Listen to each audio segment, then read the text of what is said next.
The best day of the week is here, Tuesday and Tuesday night, and the Wise Guys are back. Dave McCann, Blaine Fowler. We're the Wise Guys. We're called other things sometimes by our friends, but for this purpose, we are the Wise Guys for the next 2 hours. And we're called other things by people that aren't our friends. Yeah, that's true. Somebody shouted down to us at the football game the other day, late in the fourth quarter, expressing their disappointment with the defense and showering it down on us as if, well, we're going to go fix it then. It's on us. And just for the record, I didn't miss a single tackle. No, I thought you were perfect in that game. Did not miss a tackle. No, but that's kind of where we are after a couple of losses, and so it's group therapy here tonight, and we're going to talk about a lot of things. Maybe BYU's not as good as we thought, and they are not as bad as we feel. That's probably a good statement. About right. We're kind of right there with the game coming up this weekend. They're certainly not. They're not playing up to their potential for the level of talent they have. And we talked about this on Saturday. I fully expected them in the 4 big games to go 2-2, and they went 1-3. Yeah. So that's a disappointment, right? I'm disappointed in it, but that's not like a epic failure. They lost one more game than I thought they would to this point in the season. Yeah, what are you going to do? Yes, it's not get away like from the edge. People are ready to jump off a cliff. I'm like, literally, like if I look at I had pretty lofty expectations. Yeah. They have one more loss than I expected them to have at this point, based on what I thought was a pretty lofty expectation. But now here's the thing.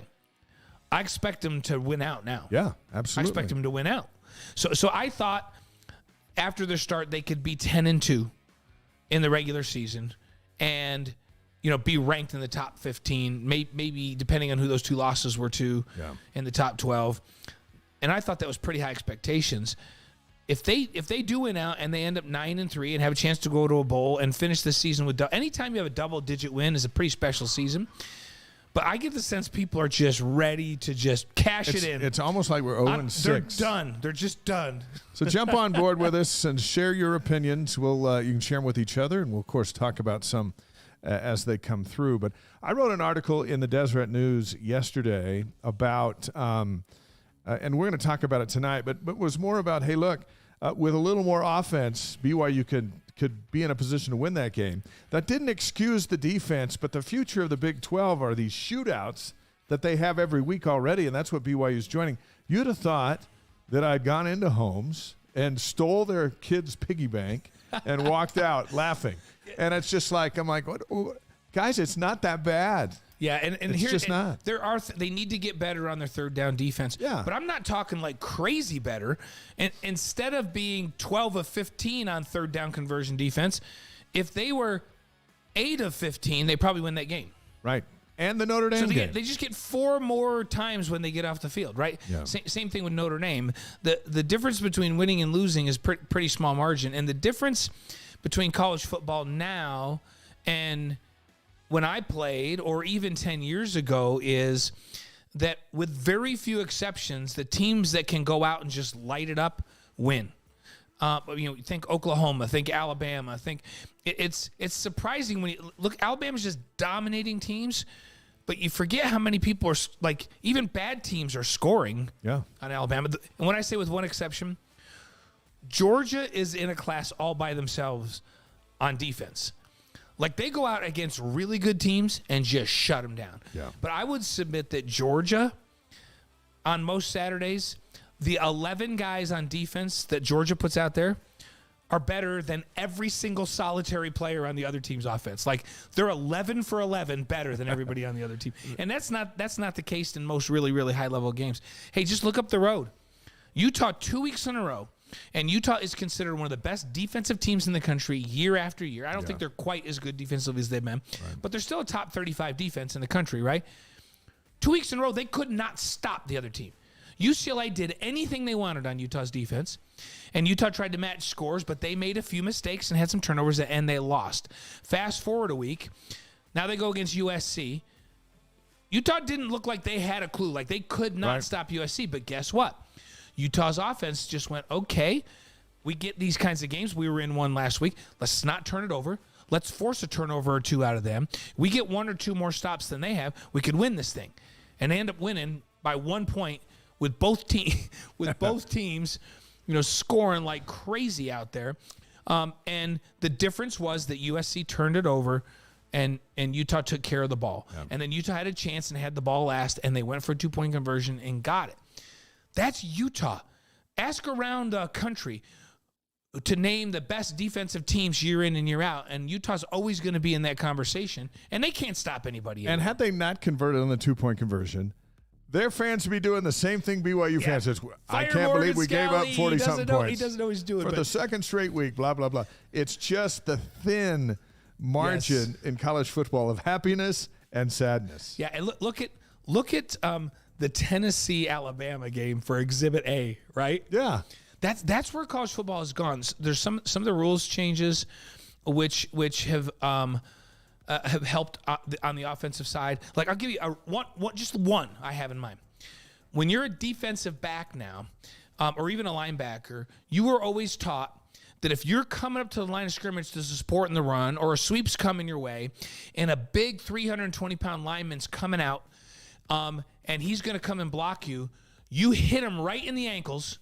You knock him to the ground, so you cut him, and it causes a pile-up, and then the back has nowhere to go, and they've got to bounce it, and they push him to one of your other guys. Well, guess what? You're not allowed to cut on defense now. It's against the rules. So now what does your DB do? Well, if I'm out there right now, I make a business decision and go, I'm not even going to go up there anymore because I've got to take on a 320-pounder mano a mano, like high. He's going to blow me up. I'm going to get hurt out there. So you see a lot more big runs. So I feel like there's a lot of rules changes that are advantage offense. I think offenses have evolved, and I do think things go in cycles where I think in a few years maybe defenses change the way they do things and they catch up. Right now, offenses have the upper hand, and so you got to be better than BYU was defensively. You got to get off the field, sometime. I feel if you could get 2 stops in the first half and 2 in the second, hope they maybe turn it over and get a 5th stop in a game, then you need to outscore them. We used to say 24 was a good spot. Like if you could score more than 24, you're going to win a game. Well, not now. No. You better score in the 30s or you got no chance in college football. 3 teams that lost in the Big 12 last week scored 40 or more and lost. And lost. What did Alabama score and lose? 48. Yeah, there's 48. Alabama. With all those 5 stars, Alabama scored 48 and lost. So we're going to talk about fixing the BYU defense. That's what the buzz of Cougar Nation is. We're going to talk about that. Yep. And offense and where we go from here in the Big 12. Yep. Hey, and how about tonight? There's Big 12 football scheduling news from Commissioner Brett Yormark. We're going to cover that. Yeah, absolutely, because we're all moving on pins and needles. Yep. We're going to break down the BYU-Arkansas game, look at the highs and the lows, and where the Cougars go from here before they go to Lynchburg, Virginia. So we'll take a look back, and then we'll take a look forward. We're going to talk to you a little bit about Liberty.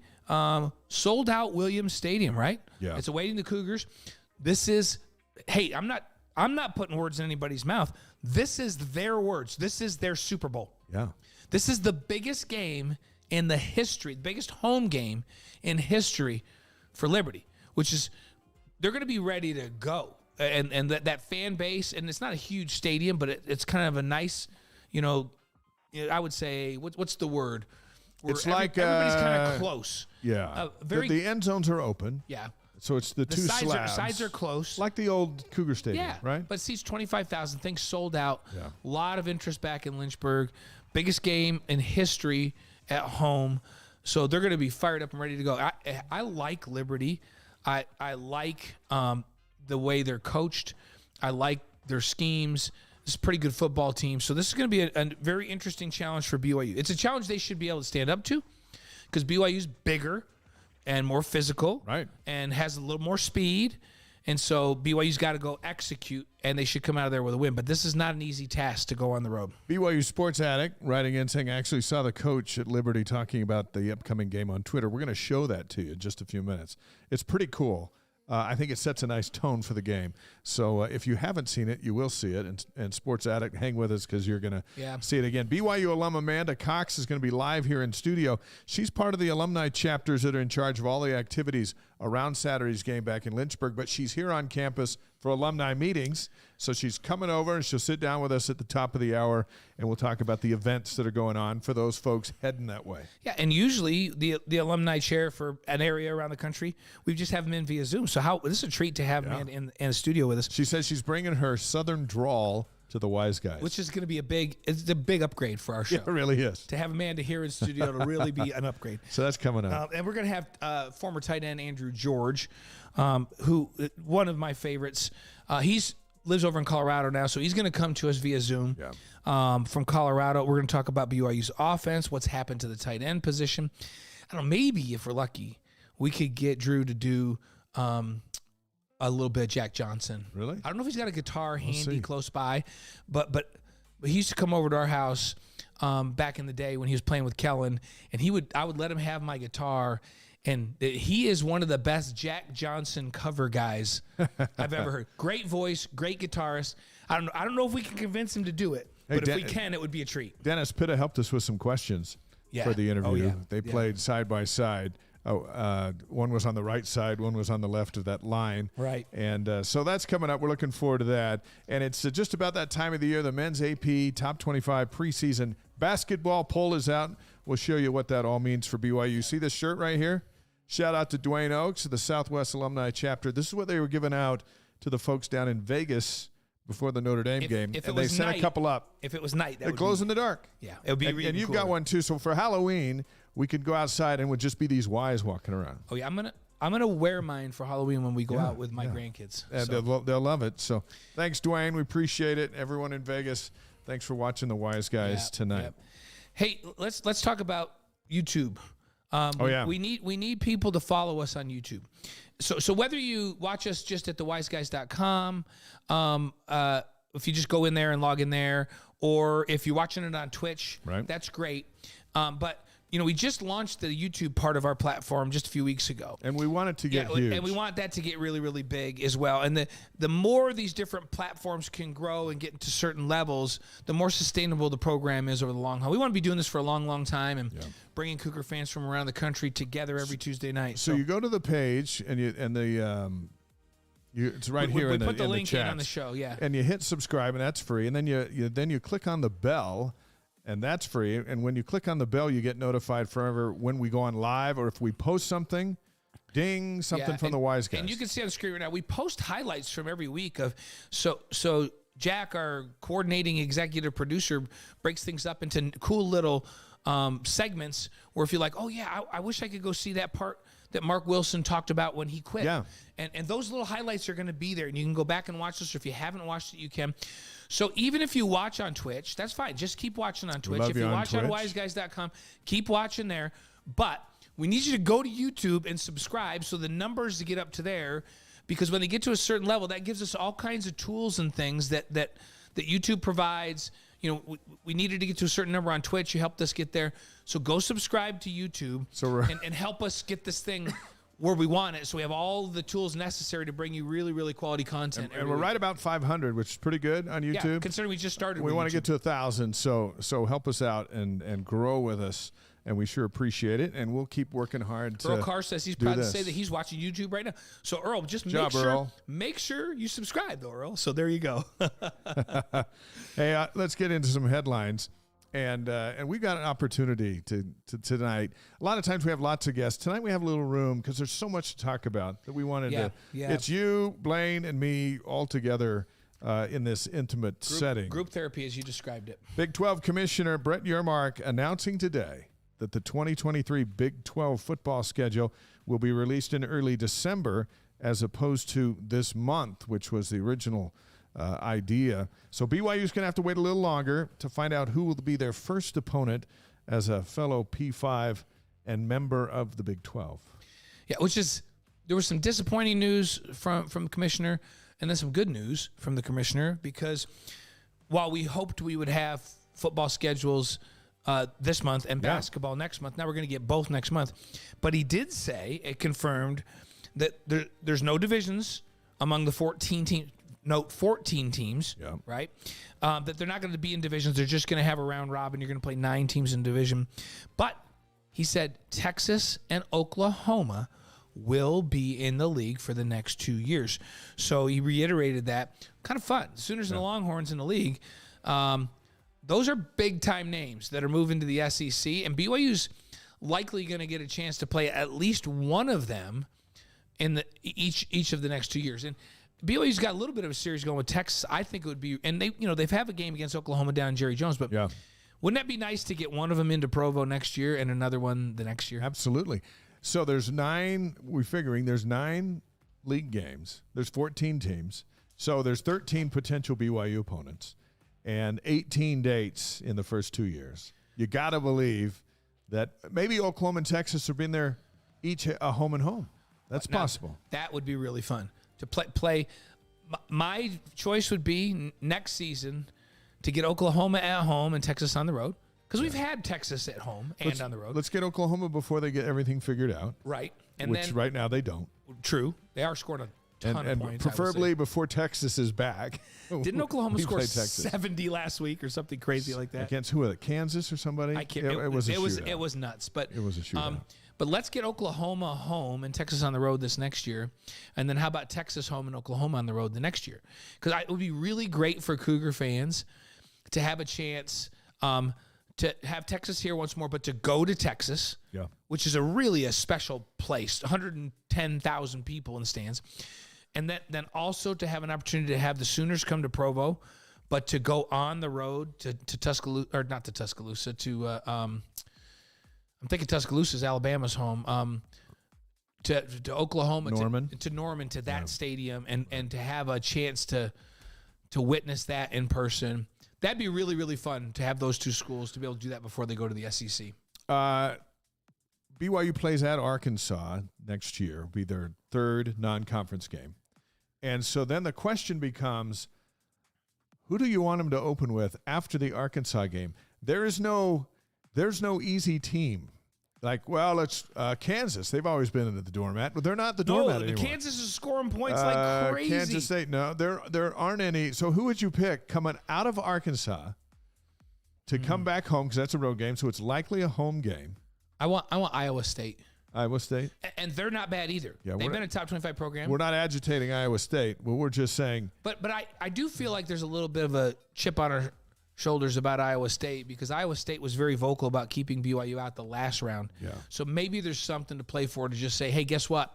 We're in your league and we're smacking you down. And we're hosting you. Right. So that would be fun. So that would be, but you don't want to go Arkansas, Texas, or Arkansas, Oklahoma State. Think about that league right now. There's not bad teams in that league, right? I mean, in the old days, you'd say, well, Iowa State's not that good. Well, Kansas isn't that good.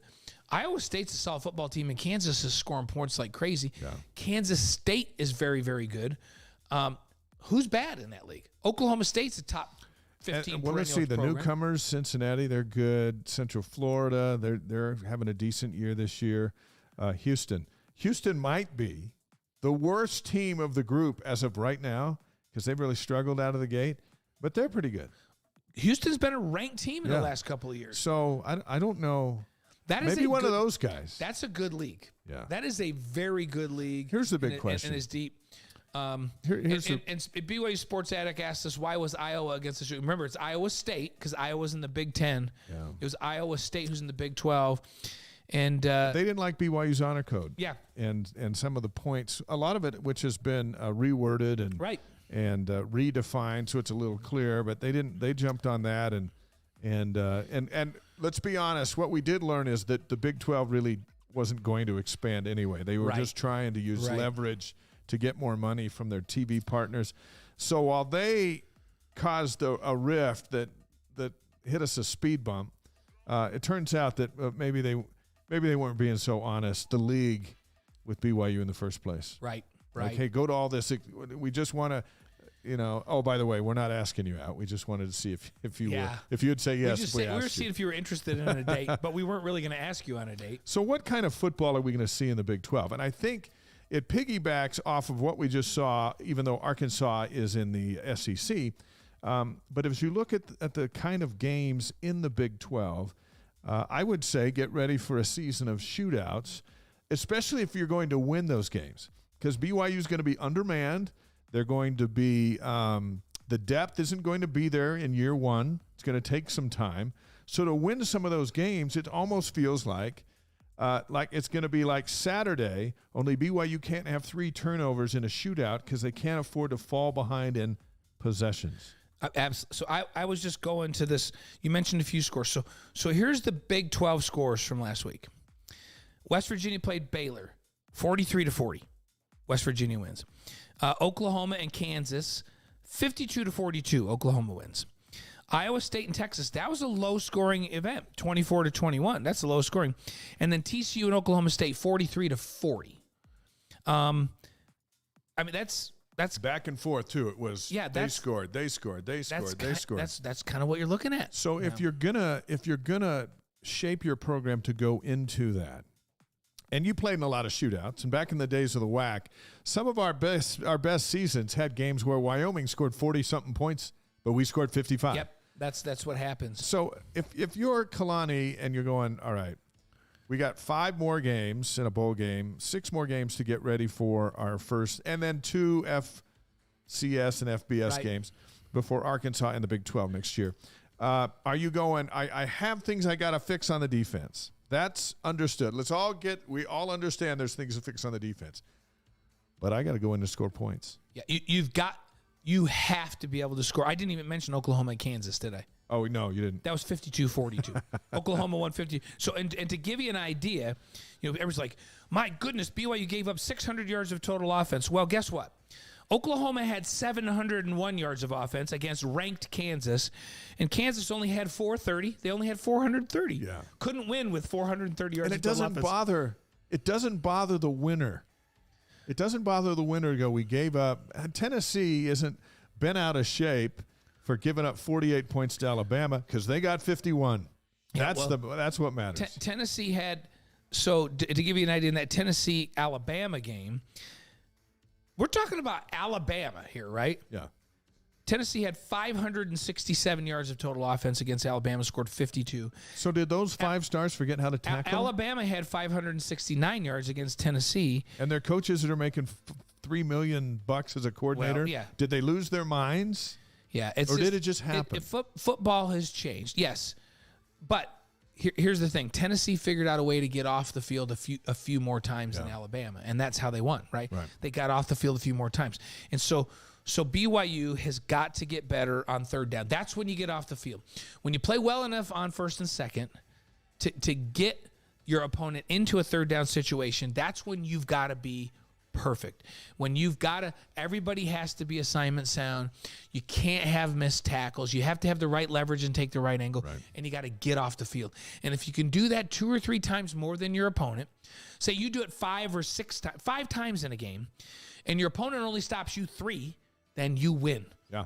And that's how it works these days in college football. And the team that has the ball the last with more than 60 seconds is the team that's going to win. Right. And so let's talk, and it's only a few plays that make a difference in a game. Like, people might think, well, Arkansas, it was just total and utter domination. But I'm going to take you back to just a little under 6 minutes left in the first half of that game. We laid all this out on After Further Review. After the show, you can go to the BYU TV app and watch it. We're going to explain it, and then you can watch it.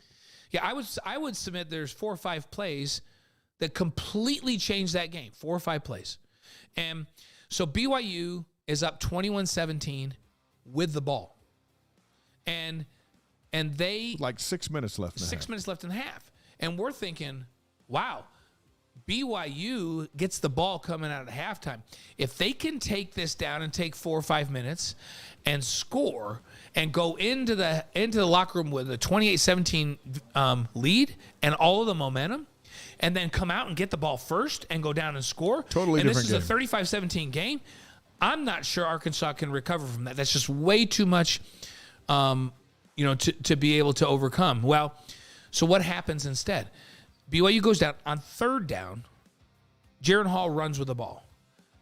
Before he gets to the first down marker, and I feel like Jared's been a little tentative running the ball, worried about getting hurt, and they don't want him to get hurt. So and his shoulder's a little jacked up. But situational awareness, that's one where you can't really slide before the first down marker. You got to get past the first down marker. He doesn't. He slides 6 inches short of the first down marker. They review it and make him 6 inches short. Then BYU on 4th and 6 inches said, hey, we can get this. So, but here's what we're going to do. They call timeout. We're going to call time. This is what we're going to do, guys. We're going to come out and we're going to run motion. We're going to get them thinking that we're going to quarterback sneak it, and we're going to go with a hard count, but we're not going to snap it. Let's try to draw them off with a hard count. If we don't get them off, we'll sit there for a minute. We'll call a timeout, and then we'll make a decision whether we come out with a different play, run an option, whatever, or punt it. But let's go get an easy first down. So they go out there, they hard count it, and the center snaps it to a quarterback that's not expecting there to be any snap at all. I don't even know if he has his hands in the right place to get this. This is after the center was told, whatever you do, don't snap it. Right. Don't snap it. Everybody stay solid. Don't jump. And so he snapped it. Ball goes out. Arkansas recovers. Yes. And so that's a 4th down play. And guess what? Then BYU's defense is sitting over there thinking they've got some time. They got to throw their helmets on and run out there. Arkansas gets a couple big plays. Touchdown. Now instead of 28-17, it's 24-21 Arkansas. So now that happens so quick, BYU gets the ball back. You're thinking, all right, well, go down and go score. down and take the lead. You get the ball coming out. Yeah. And then they throw an interception. And then BYU. And it was a bad ball. Underthrown ball. Yeah. We showed it on AFR. And then BYU's defense does a pretty good job. They stuff them on 1st down. They stuff them on 2nd down. And now it's 3rd and 11. Mm-hmm. The quarterback drops back to throw. BYU decides to blitz. Finally, bring the house. And they come around the corner unblocked, and they smack that quarterback, and we don't make the tackle. And then another guy smacks him. And then another guy smacks him. They had him. And then another guy. They Four had him. defensive linemen had a shot on that quarterback, and not one of them brought him down. So None of them wrapped up. So what? He turns around. He turns around. He runs out to the right. And by this time, they've had the ball. He's had the ball 8 seconds. It's hard to cover guys 8 seconds. He throws the ball downfield. They get a big gain. They go down. And a couple plays later, they score a touchdown. Now the defense is on their heels. So now all of a sudden, it's 31-21. Arkansas. Yeah. Weren't we just talking about 35-17 BYU? Yeah, it swung that fast on those in mistakes. less than 6 minutes. Well, 4 big errors. Well, the first error was not getting the first down on the 3rd down run. The second error was snapping the ball and turning it over on 4th. Right.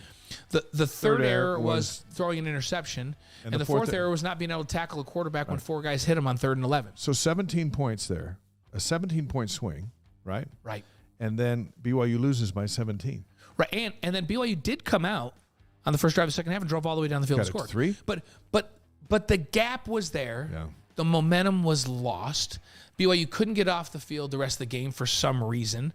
And BYU's offense was, they were just already too far behind to come and match it. So while it was on the defense as their worst hour of the season, but it was also on the offense. Right. In a shootout, you can't shoot a blank. In a shootout, you can't not get a first on 3rd. You can't turn the ball over on 4th. You can't throw an interception on the next drive. You can't spot them 2 touchdowns right before the half and all the momentum. So conceivably, you can win a game if the other team scores on 8 consecutive possessions, which Arkansas did. If you score on 8 consecutive possessions, which is what Utah did. And Arkansas's defense is ranked 100 plus in stopping. Jaron Hall had a career high throwing the football. It was all right there despite how bad the defense was. That's what's maddening about the game. But you can't just circle the defense. You've got to circle both. Right. And we're and the special teams for missing another dang extra point. Right. And you and I are not forgiving the poor performance by the defense.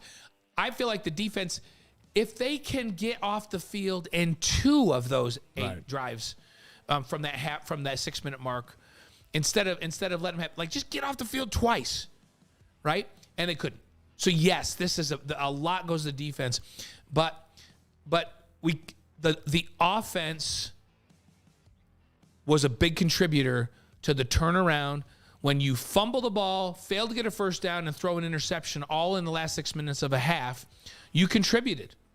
And BYU's offense is talented enough that they could have matched scores. So what we're saying is let's not completely forgive the offense on this one. Because they had chances. Because they had some opportunities. This game, if I was going to weight it, mostly the defense's fault, but the offense contributed. The week before, just the opposite. It was mostly the offense, but the defense could have done some things. And so isn't it interesting how from week to week, And I like that the Painted Cougar says, research and studies show 3 to 5 plays determine most football outcomes. That's true. And I don't know that research, but I would say that that's true. So and Painted Cougar, we are going to talk about soccer in a few minutes. Yeah, and so Painted Cougar does say, how do we now know that he snapped it because he saw someone in the neutral zone, so he snapped it to get them off? There was no movement. Nobody moved, and he was told, don't snap it. If they don't jump. Kalani himself announced it in the post game. That's how we know it. It wasn't supposed to happen, and it did, and it was unfortunate. AP Top 25 is out. Oregon's the lone BYU opponent still in it. The Ducks are up to number 10. Wake Forest, who's the only team to beat Liberty this season, sitting at 14. But how about Syracuse? Robert Anae, offensive coordinator, Jason Beck, quarterback's coach, and there are a few other former Cougs on that staff. They're up to number 14 at 6-0 in their first year with the Orange. Dr. Anae. It's funny because in Syracuse they call him Dr. Anae, which he is, because he has a doctorate degree. Do you think he told him to? I want you to call me Dr. Anae. One of Robert Anae's role models, like who taught him a lot about football, was Norm Chow. Yeah. Remember, Norm Chow had a doctor. Wasn't it Dr. Norm Chow? I think it was. It should have been if it wasn't. And guess what? It was Dr. Lavelle Edwards. Yeah, he got his doctorate. Yeah. And so Dr. Anae, the guy knows football and he knows offense. And it seems like wherever he goes, he can take the talent that they give him and do a great job with them. I think he's done a phenomenal job at Syracuse. And I grew up not far from Syracuse, and they haven't been good on offense for a long, long time, with a few flashes of brilliance when they had Donovan McNabb and when they had old Joe Morris in the old days. But this is a good offensive football team, thanks to two BYU guys, Anae and Beck. They played Clemson this week at Clemson in the game of all games in the ACC. We'll do our picks. That'll be in one of our picks. That's a big one. In just a bit.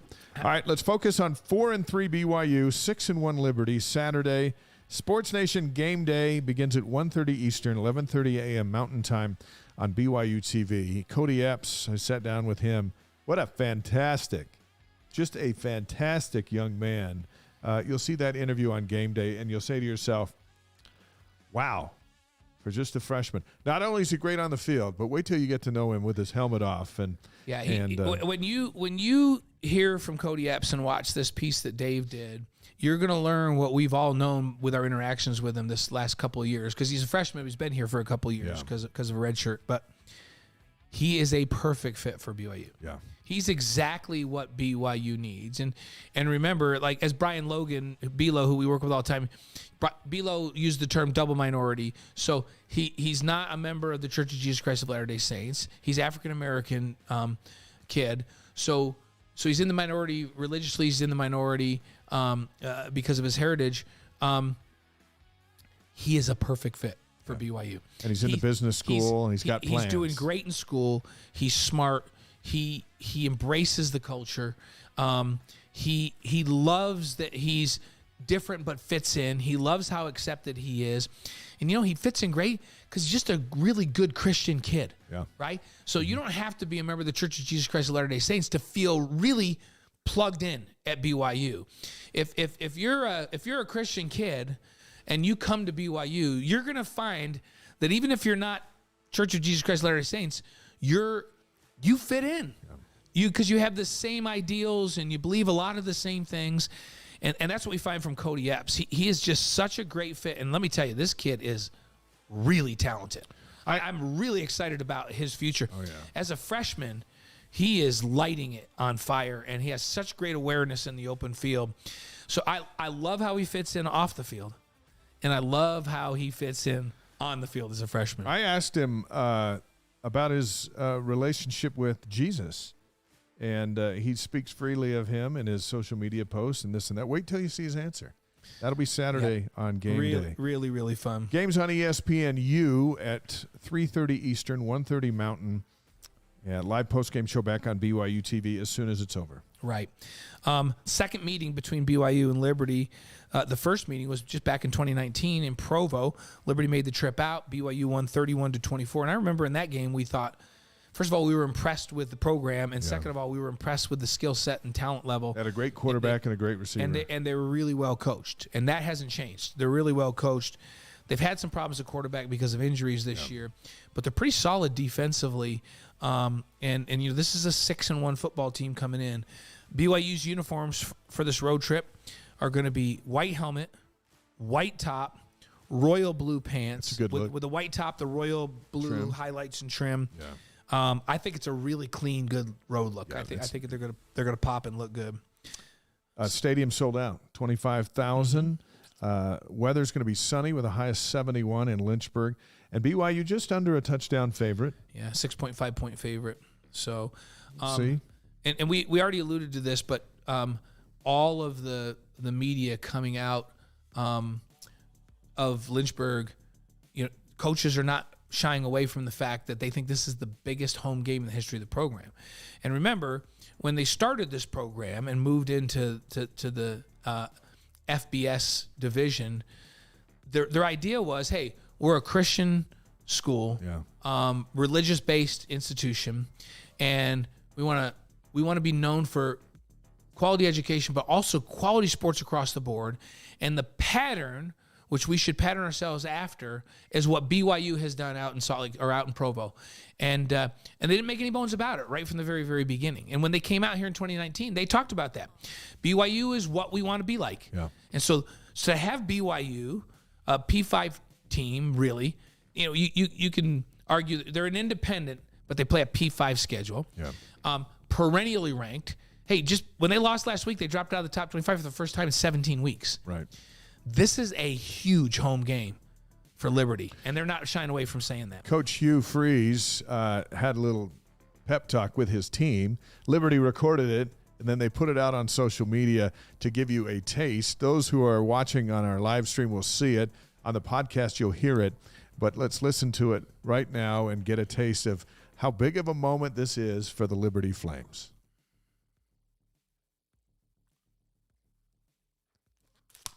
I'm going to be dead straight with you, and I debated on exactly what to say about this, but for those of you who are lucky enough, and I said lucky enough, for those of you who are lucky enough to play in this game Saturday night, you're getting ready to make history. It is, without a doubt, the biggest home football game this program's ever had. I came to this school for moments like this. You came to this school for moments like this. Every hotel in town is sold out.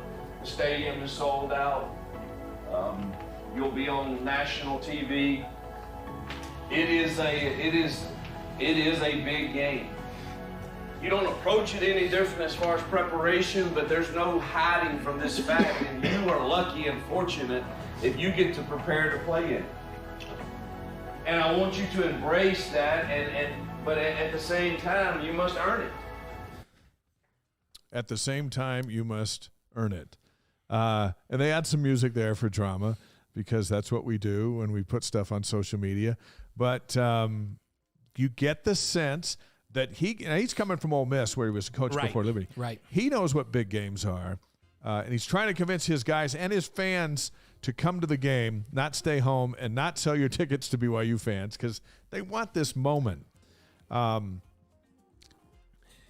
curious to see. They were really good when they came out in 19. Mm-hmm. Their quarterback issues have changed a little bit with he doesn't have a Super Bowl team to play in his Super Bowl per se, but you can tell he's trying to get them to play up. Yeah, and they played really well against Wake Forest. Yeah. And Wake Forest is a quality team with similar talent to BYU. Who's ranked, and they matched up pretty well with them, and it's because they played pretty solid defense. And what's happened to them, they run a lot of run-pass option stuff, RPO stuff, where the quarterback reads, and he can either hand it to the back or keep it. Who would be like that? Utah State? Pull it out and throw it. Yeah, Utah State. And remember, Utah State last year was really good with it when they had a healthy quarterback play. Right. And Liberty runs this really, really well, but Charlie Brewer was the perfect trigger man to run this. BYU fans will remember Charlie Brewer was the guy that started against them 2 years ago when BYU... Last year. Yeah, right? yeah. Was it just last year? Yeah, last year. Right. For Utah. He was a Baylor starting quarterback, threw for a bazillion yards at Baylor, transferred to Utah, got hurt, got the job taken, transferred to Liberty, and in the second series of the opener this year, and he was their guy, he fractures a bone just below his thumb on his hand. So he was in a cast. They had to pin it. Now, my understanding is that they were hoping to get him back either this last week for the Gardner-Webb game or this week for BYU. The cast came off a few weeks ago. The pins came out 2 weeks ago. And what they're saying is as soon as he has a normal grip on the football, when he can get strong enough again to grip it, to throw it. Like Dak Prescott for the Cowboys right, that they've been waiting on. That he'll be back. So I'm not going to be surprised if Charlie Brewer's back in this game. That would be a tough Saturday. assignment for him. Yeah, and that's a tough one to come back after been sitting for all of these weeks since the opener to now come back and be expected to carry him against a team. And I have this suspicion that BYU's defense is going to come out and be flying all over the place. They hear the criticism of their coaches. They hear the criticism on them. Sure. I expect BYU to simplify in a big way for this game so that they can play fast and confident and really get after it. And, Dr. Ketch says, I think Liberty wishes that BYU would have won last week against Arkansas because they're going to come. Dr. Ketch, I couldn't agree more. I think that they are going to be like a bunch of crazed dogs because they want to prove people wrong. Yeah. And now their head coach, Kalani Sitake, who talked about it after the game Saturday, is getting more involved with the defense. Yeah. And that should inspire guys. And Kalani, in his post-game thing, he's been talking about, they've got to simplify things. They got to make it simple. Like, I see some really uneducated tweets out there where people are like, oh, Arkansas's just too fast and Notre Dame was just too physical. Right. BYU matches up perfectly fine with Notre Dame physically. Notre Dame's not bigger and more physical. Arkansas's not faster than BYU. That's a 10-year-old take. Right. Like BYU didn't used to be fast. BYU's got guys that run 500 meters playing corner. Arkansas couldn't catch Puka and Cody Epps all day long. For BYU, these losses have nothing to do with, they're too slow. Right. That narrative is right alongside the narrative, BYU's got 27-year-old guys playing on the offensive line. Right? Those are old, tired narratives. BYU has plenty of speed to match up with anybody. But they, from a scheme perspective, they have been really poor on the defensive side of the ball the last couple weeks. Two guys in the same gap, taking the wrong angle, doing these things. As a coaching staff, then you have to take a look at yourselves and say, okay, this has happened for 2 or 3 games in a row now. And it wasn't great against Utah State, right? Wyoming. That's what I'm saying. It's like it's not or just Oregon. It's like 2, 3, 4 games in a row. We go back and look at the film, and you're going, wait a minute, why are our guys playing this hesitant?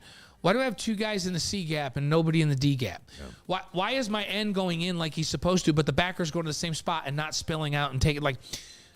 Then you have to look at yourself, and you have to say, okay, what we're putting out there is too complicated, right. or we're not coaching it well enough. So what do? You pull back and you say, we just have to simplify it. You got kids that can run. You got kids that can be physical. For them to play fast, obviously it has to be simpler.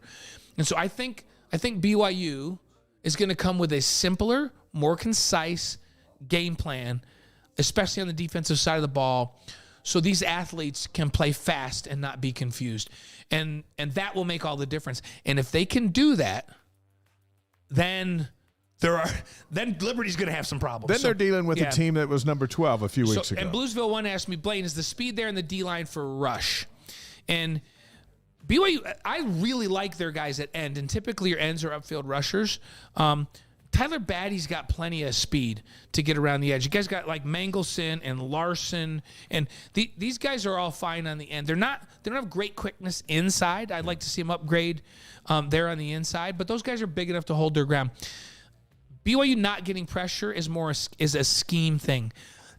They've played this mentality the last several weeks where they're going to build a wall and get in front of these quick throwers and get their hands up, rather than really go turn the corner and be really aggressive on the D-line. Again, I think we're going to see that simplified. I think they're going to turn those guys loose a little bit more. Yeah. Tyler Batty's plenty capable of turning the edge and pass rushing. And so are those other guys I mentioned, Mangelson and Larson. And I'm trying to think who else is. There's somebody that's hurt that I'm forgetting. Haas has been in there somewhere. Yeah, he's inside. Inside. Greer, I think, got Yeah, hurt. They've got some good talent on the perimeter end, and the D line. It's just a different scheme they've been playing, and they haven't.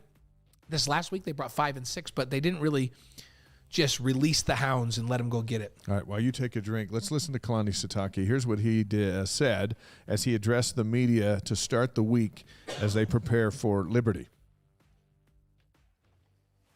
Well, back to a new week. Obviously, disappointed over the result last weekend, and I think you guys heard me talk about that after the game. Had opportunity to look at it and review it, and then get ready for this week against a difficult team. I mean, Liberty's really well coached. Hugh Freeze is a great coach, and they've had some injuries even at the quarterback position, and for that team to be 6-1 right now. And I think their only loss was to a ranked team, Wake Forest, by 1, and that's because they went for 2, tried to win at the end. So high-powered offense, really good running back, a group of running backs that can run the ball, and then whoever they have at quarterback, I'm sure they're going to coach really well, and they have really good skill receivers, and defense is tough too. So really well coached team. Got a tough matchup this weekend. Looking forward to our team, correcting some things from last week and the last couple of weeks where we're kind of in a funk right now, obviously, with the last couple of weeks not getting the results that we hope for. But going through some adversity right now, but I think there's going to be a lot of growth, a lot of things to learn. Keep this positive attitude about trying to get better, but also have optimism that we'll get through this. And we'll get through this by working hard today and getting back on it and holding each other accountable and everybody doing their part. So that's the focus going into this week.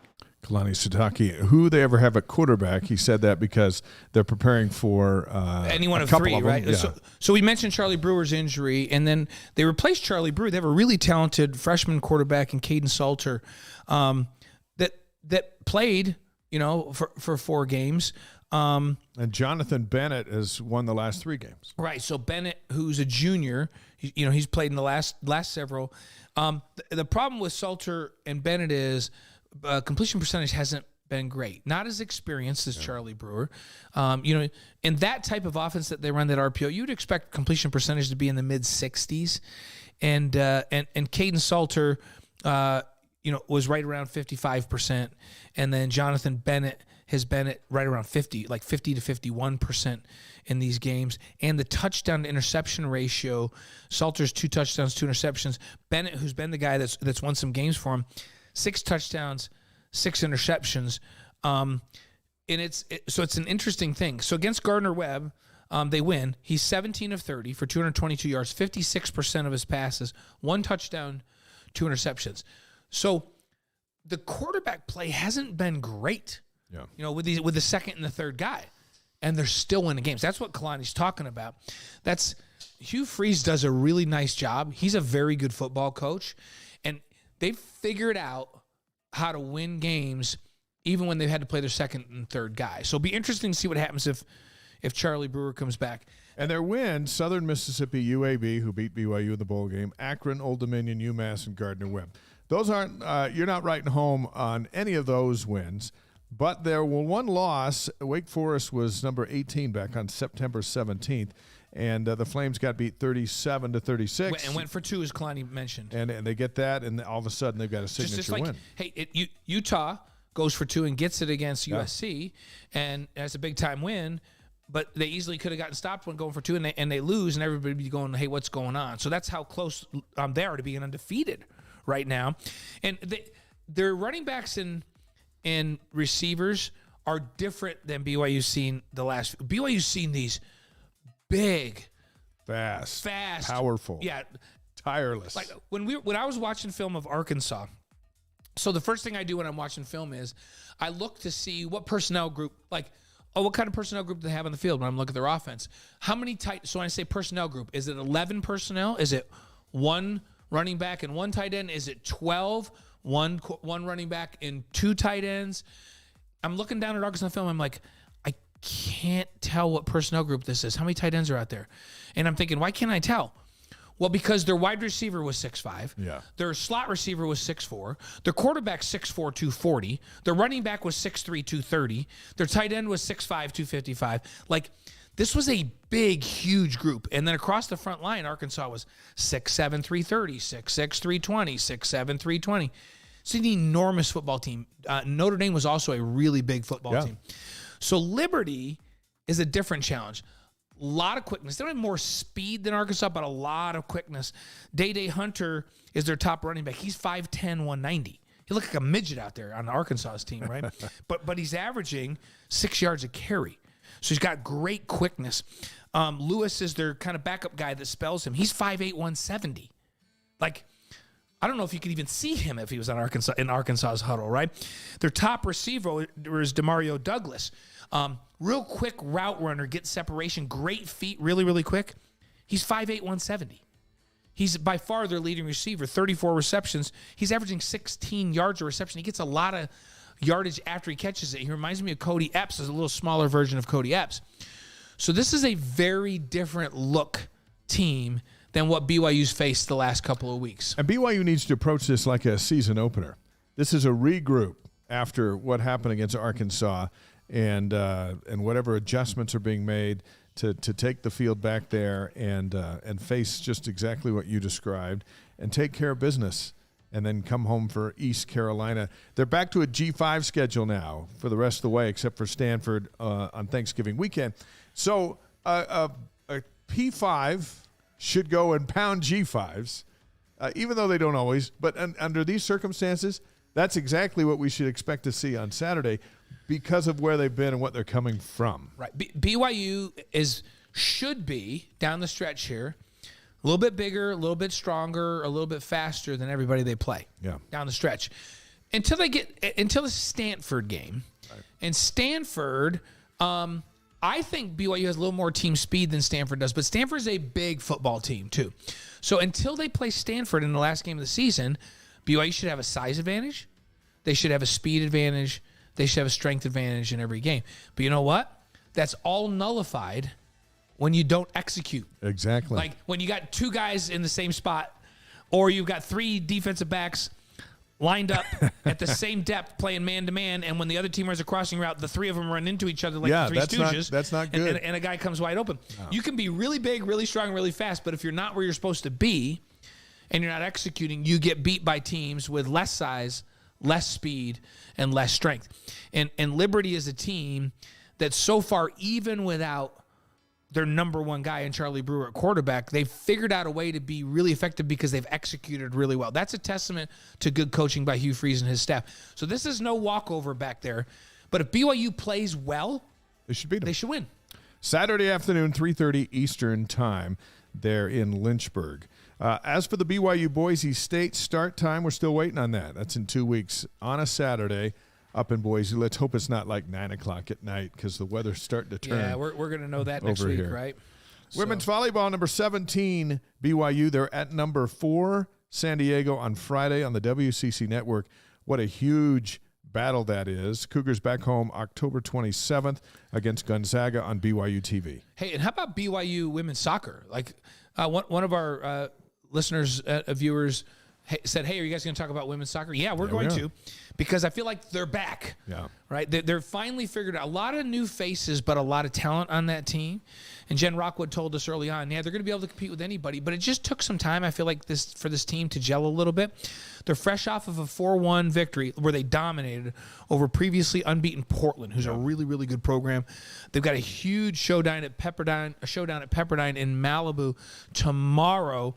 A lot of people say the Waves are the best team in the league, and so we'll see. This is a big one. They host Gonzaga Saturday night at 9 Eastern, 7 Mountain on the BYU TV app, so you'll be able to watch that. Hey, the Cougs are on a 6-game or 6-match unbeaten streak right now. Ties in soccer drive me crazy. Yeah, but 5 times. Yeah. But they're back in the coaches poll now at number 19. So congrats. So the coaches and are good kind of luck. recognizing, you know what? They got this thing going. Jen knows what she's doing.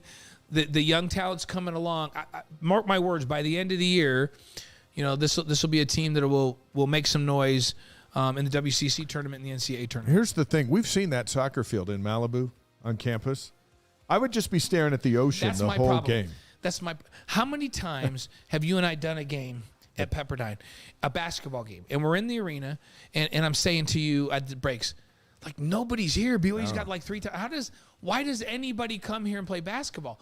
And then after the game's over, we walk out of the front of that arena and we look out and I go, oh yeah. Yeah, there's the coast right there. This is why. It's awesome. This view is why. Their pool's outdoors. Yeah. It's so foreign. It's just such a beautiful, beautiful campus. And you're right, that field, yeah. it's just like as picturesque as it comes. And BYU's is pretty awesome with a mountain backdrop and with a record-setting Right, but crowd. Malibu, Oh man, that's awesome. That's how they get great players. Wish the Cougars the best of luck tomorrow against Pepperdine. Men's hoops, the Cougars scrimmage against Stanford on Saturday in Santa Cruz, California, so they'll be over there. The blue-white scrimmage at the Marriott Center is next Wednesday, October 26th, 9 Eastern, 7 Mountain on BYU TV. Blaine and I and Spencer will be on the call. It'll be fun to see all the new faces. The first exhibition game, the only one, is Wednesday, November 2nd against Ottawa out of Arizona. That will also be on BYU TV at 9 Eastern, 7 Mountain. So we're about to straddle both sports, and it makes October into November and December a lot of fun. That's crazy. That's our crazy time, right? Yeah. October and November is our crazy time when you have to remind me, hey, don't forget, we have a game tomorrow. It's football night. tomorrow. Yeah. Hey, and don't forget, we've got countdown to kickoff on Saturday. Dave keeps me on point. Sometimes. So, because I juggle I have 2 calendars. If somebody can tell me, I need a tutoring job on how to combine my Outlook calendar with my Apple calendar, because they won't go together. No, they're enemies. They So fight. I have to look at both of them. You say, can you do this tomorrow? And I'm like, I don't know. Let me look at both of my calendars. That's why we never play golf. Very confusing. Yeah. You and I have not played golf, which by the way, we love golf. Yeah. And we have access to Riverside We Country blame Club. ourselves. It's like right out of Sandlot. We blame We ourselves. have access to Riverside Country Club, which is one of the finest courses in the country and one of the best in Utah for certain. We haven't played like in 8 weeks. It's The not last right. time we played with one of our guests, Dan Forsman, Yeah. and he worked us. Yes, he did. I get worked a lot over like I there. remember, he shot 30 on the back 9. Yeah. Well, he's a professional, remember. He is a professional golfer. I got to remember that. The so. AP preseason top 25 basketball came out. Here's what it matters to BYU. Yeah, number 2, Gonzaga. They played them January 12th in Provo and February 11th in Spokane. When is Gonzaga not in the preseason top 5? Ever. That's just where they live. That's a Mark Few. What an unbelievable job he's done. And did you see how kind Mark was when asked about, in WCC Media Days, when asked about BYU leaving and going to the Big 12? Yeah. He was very First class. gracious. He talked about the league being better because BYU was in it, made the league a much better place. He said, I understand what BYU's doing. That it's what's best for their programs and all their sports. It's a great thing for them. We need to be grateful for them being in the, He hoped that they keep playing. Right. He said, I'd love to see that series continue, which I would too. Yeah. But how gracious was Mark Few? It was really nice to hear. It was good. They're going to go to the Bahamas, BYU, and play in that tournament where they could face number 5 Kansas, number 11 Tennessee, and number 24 Dayton over Thanksgiving. Yeah. And how come you and I aren't going to that? Because we've got Stanford on that Saturday, but still, it seems like we could come back from the Bahamas. Could we go do Wednesday, Thursday, Friday Feels in the like we Bahamas could. and fly back? We don't even have to go to the games. We could just go to the Bahamas. Is this thing at the Atlantis Resort? Because I feel I like think so. I think it somebody is. should have some hookups there that we could do the shows from down there. Yes, indeed. So, hey, they played number 9 Creighton on December 17th down in Mandalay Bay in Vegas.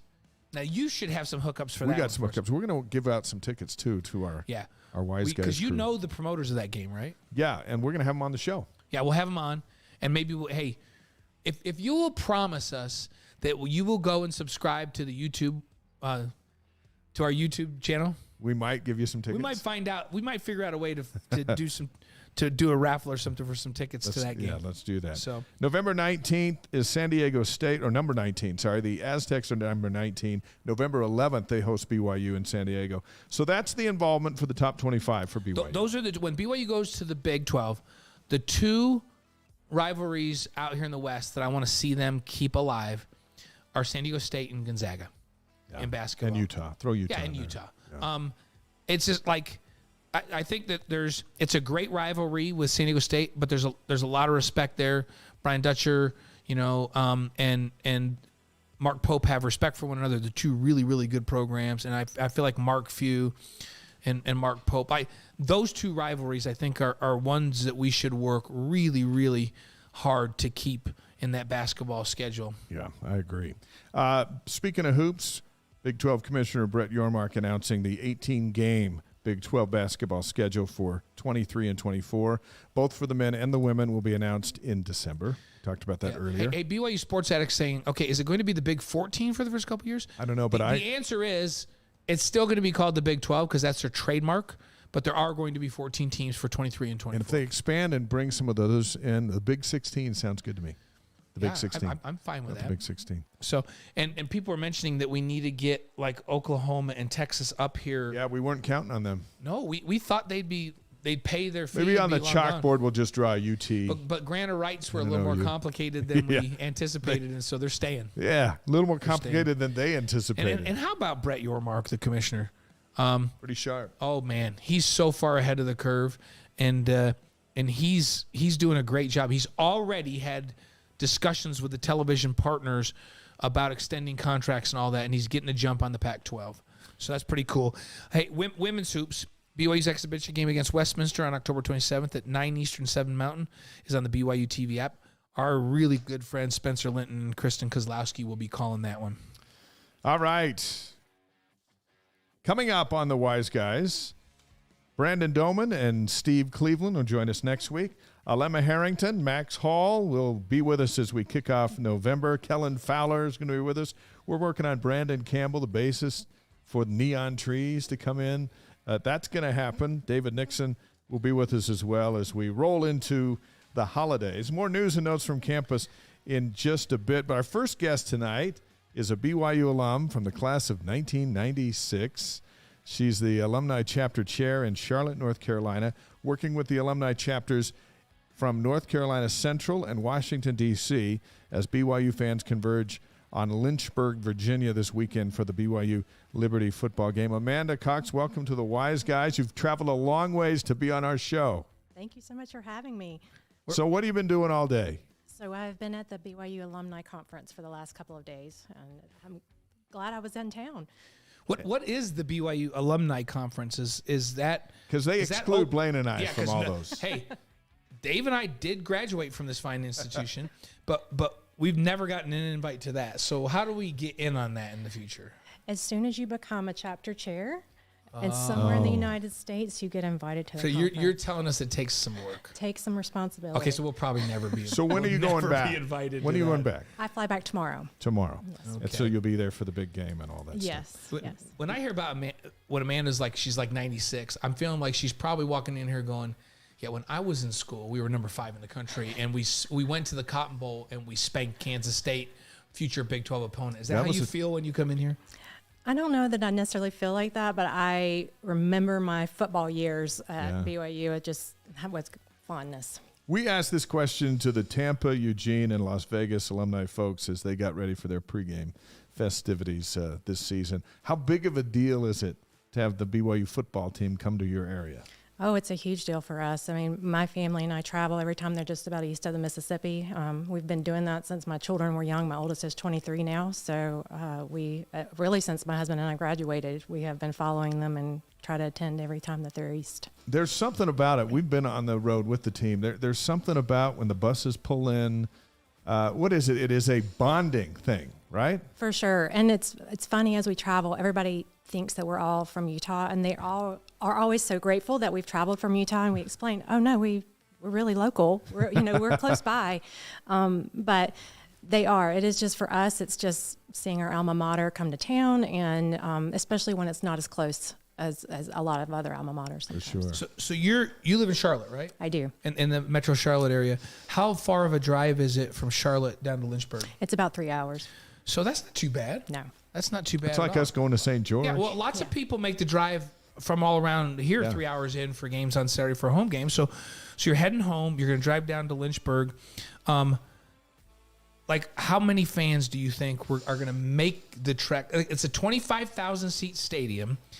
Is it going to be a BYU takeover, or is that impossible because the Liberty fans are so excited about this game? I don't know that it's going to be a BYU takeover. It's also Parents Weekend for Liberty. So I know they have a lot of fans coming in. I hope we're going to have a huge contingency. It is a smaller stadium, but I sure hope we'll have 3,000 to 5,000. That's my hope. Weather's going to be perfect. It's It an afternoon is. game. So what activities do you have surrounding the game? So Friday night, we have Interfaith Fireside that is actually at Diamond Hill Baptist Church. It is actually with the church that we've had a relationship with the church for a while that we were unaware with when we started making plans. But Reverend Dr. Owen Cardwell and Elder Matthew Scott, who is Area 70, will be moderating that. Fantastic. And then And anyone can go to that? anyone can go to that. So, and you're going to have multiple speakers from multiple faiths? There'll be, I'm not exactly sure who all will be on there, but I know for sure those two and a few other speakers will be there as well. That's pretty cool. Okay. And what church is it? Diamond Hill Baptist Church. Diamond Hill Baptist Church. So folks Yes. can Google that and get Yes, directions. and it's on the website too. All Okay. the information is on the alumni.byu. So that's Friday night, and then everyone's on there. You turn them loose by midnight to just roam the area and get ready for the game, right? Right. Yes. So then Saturday, what? Saturday, the tailgate starts at 11:30. It's from 11:30 to 2. It's at the Liberty Mountain Conference Center, which is adjacent to the campus. So it's not very far for you to walk to. There'll be games and more. If you bought tickets, there's good Southern barbecue for you to eat.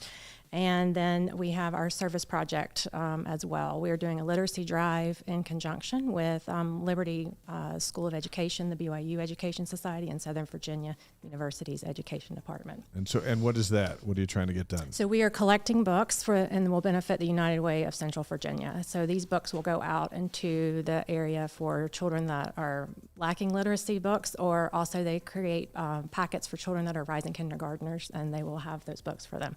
Nice. It makes us proud.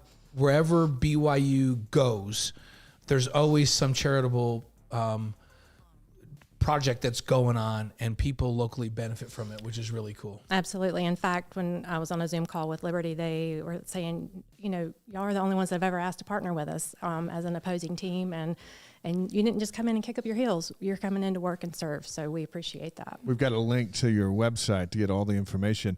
And folks who aren't going to the game but listen to this show and follow the Cougars, they can get involved as well, right? Absolutely. We have, there's information on that website as well, but there's an Amazon wish list of books that we have created. And as my daughter has told me since I've been here, my house is overflowing with boxes from Amazon. So I love that people are contributing from all around the country.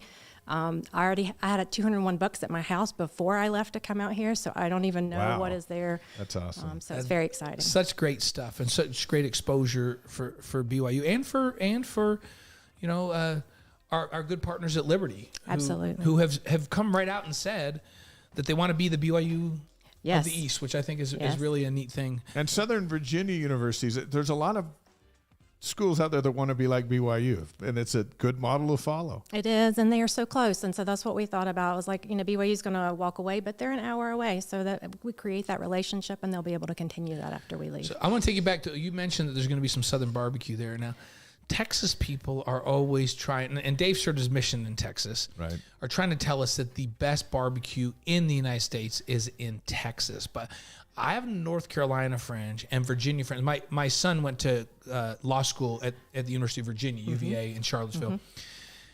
Like, how does it match? Like, Carolina barbecue, Virginia barbecue, or Texas barbecue? What is best? So really, it's about the sauce.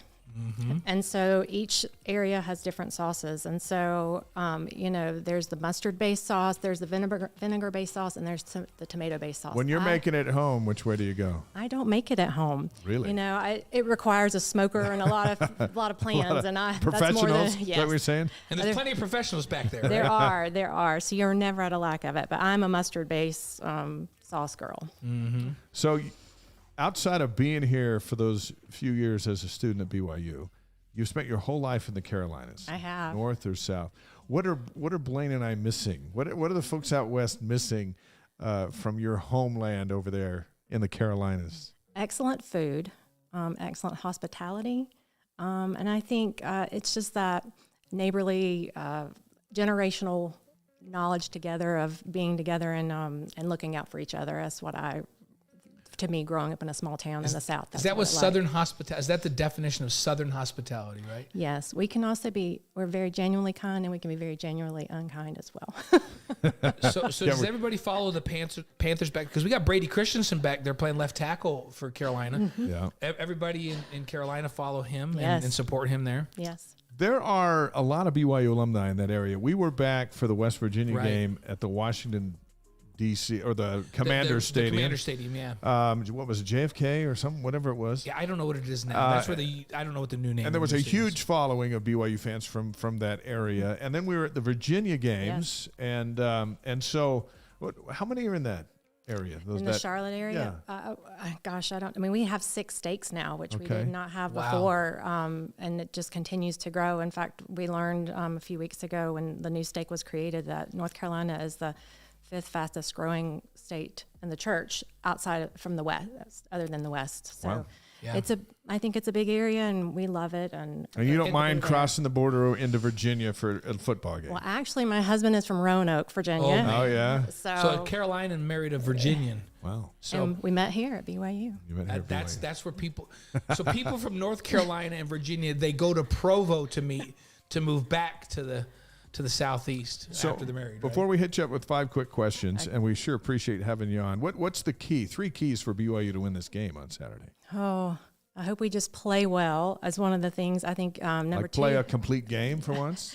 I think if we can just play to our potential, we definitely have the ability to do it. Yeah. I think we'll have great fan support, so that will be great for them, and know that no matter where they are, they're supported. And it's important for the team to give the fans something to yell about. Absolutely. Right, which we didn't have in Eugene after the first quarter. And I had a hard time down in Las Vegas. Right. Because Notre Dame had grinded out the ball and the To clock Dave's theme, for so you know long. what fans love to cheer about? Lots of points. They like points. They love to see their team score lots of points. So. All right. So, and what's the third element there? What's the third element? I don't know. Let's see. I think that you're just going to have a great time, and you're in the South. You can't beat it. So it's the perfect place to win. Enjoy the South. There we go. It's awesome. Take in the moment, right? So Okay, Amanda Cox from Charlotte, North Carolina. We've got 5 questions for you. Ready? Okay, I'm ready. And these are ones like you don't think about them, you just answer them. Okay. All right. But you answer them truthfully. Yeah, truthfully. Because we're recording Well, and if you this. don't think about them and you just answer them, that's when you answer them. You know. Do you want some water? Are you good? I'm Don't good. think Okay. about what the right answer is. Just answer the answer. So, first thing that comes to your mind, your favorite sports movie. Remember the Titans. Titans. All right. That's what I am talking about. That's mine too. By the way. And you know what? It's a lot of our guests' favorite. Yeah. We It's a great football movie. wait.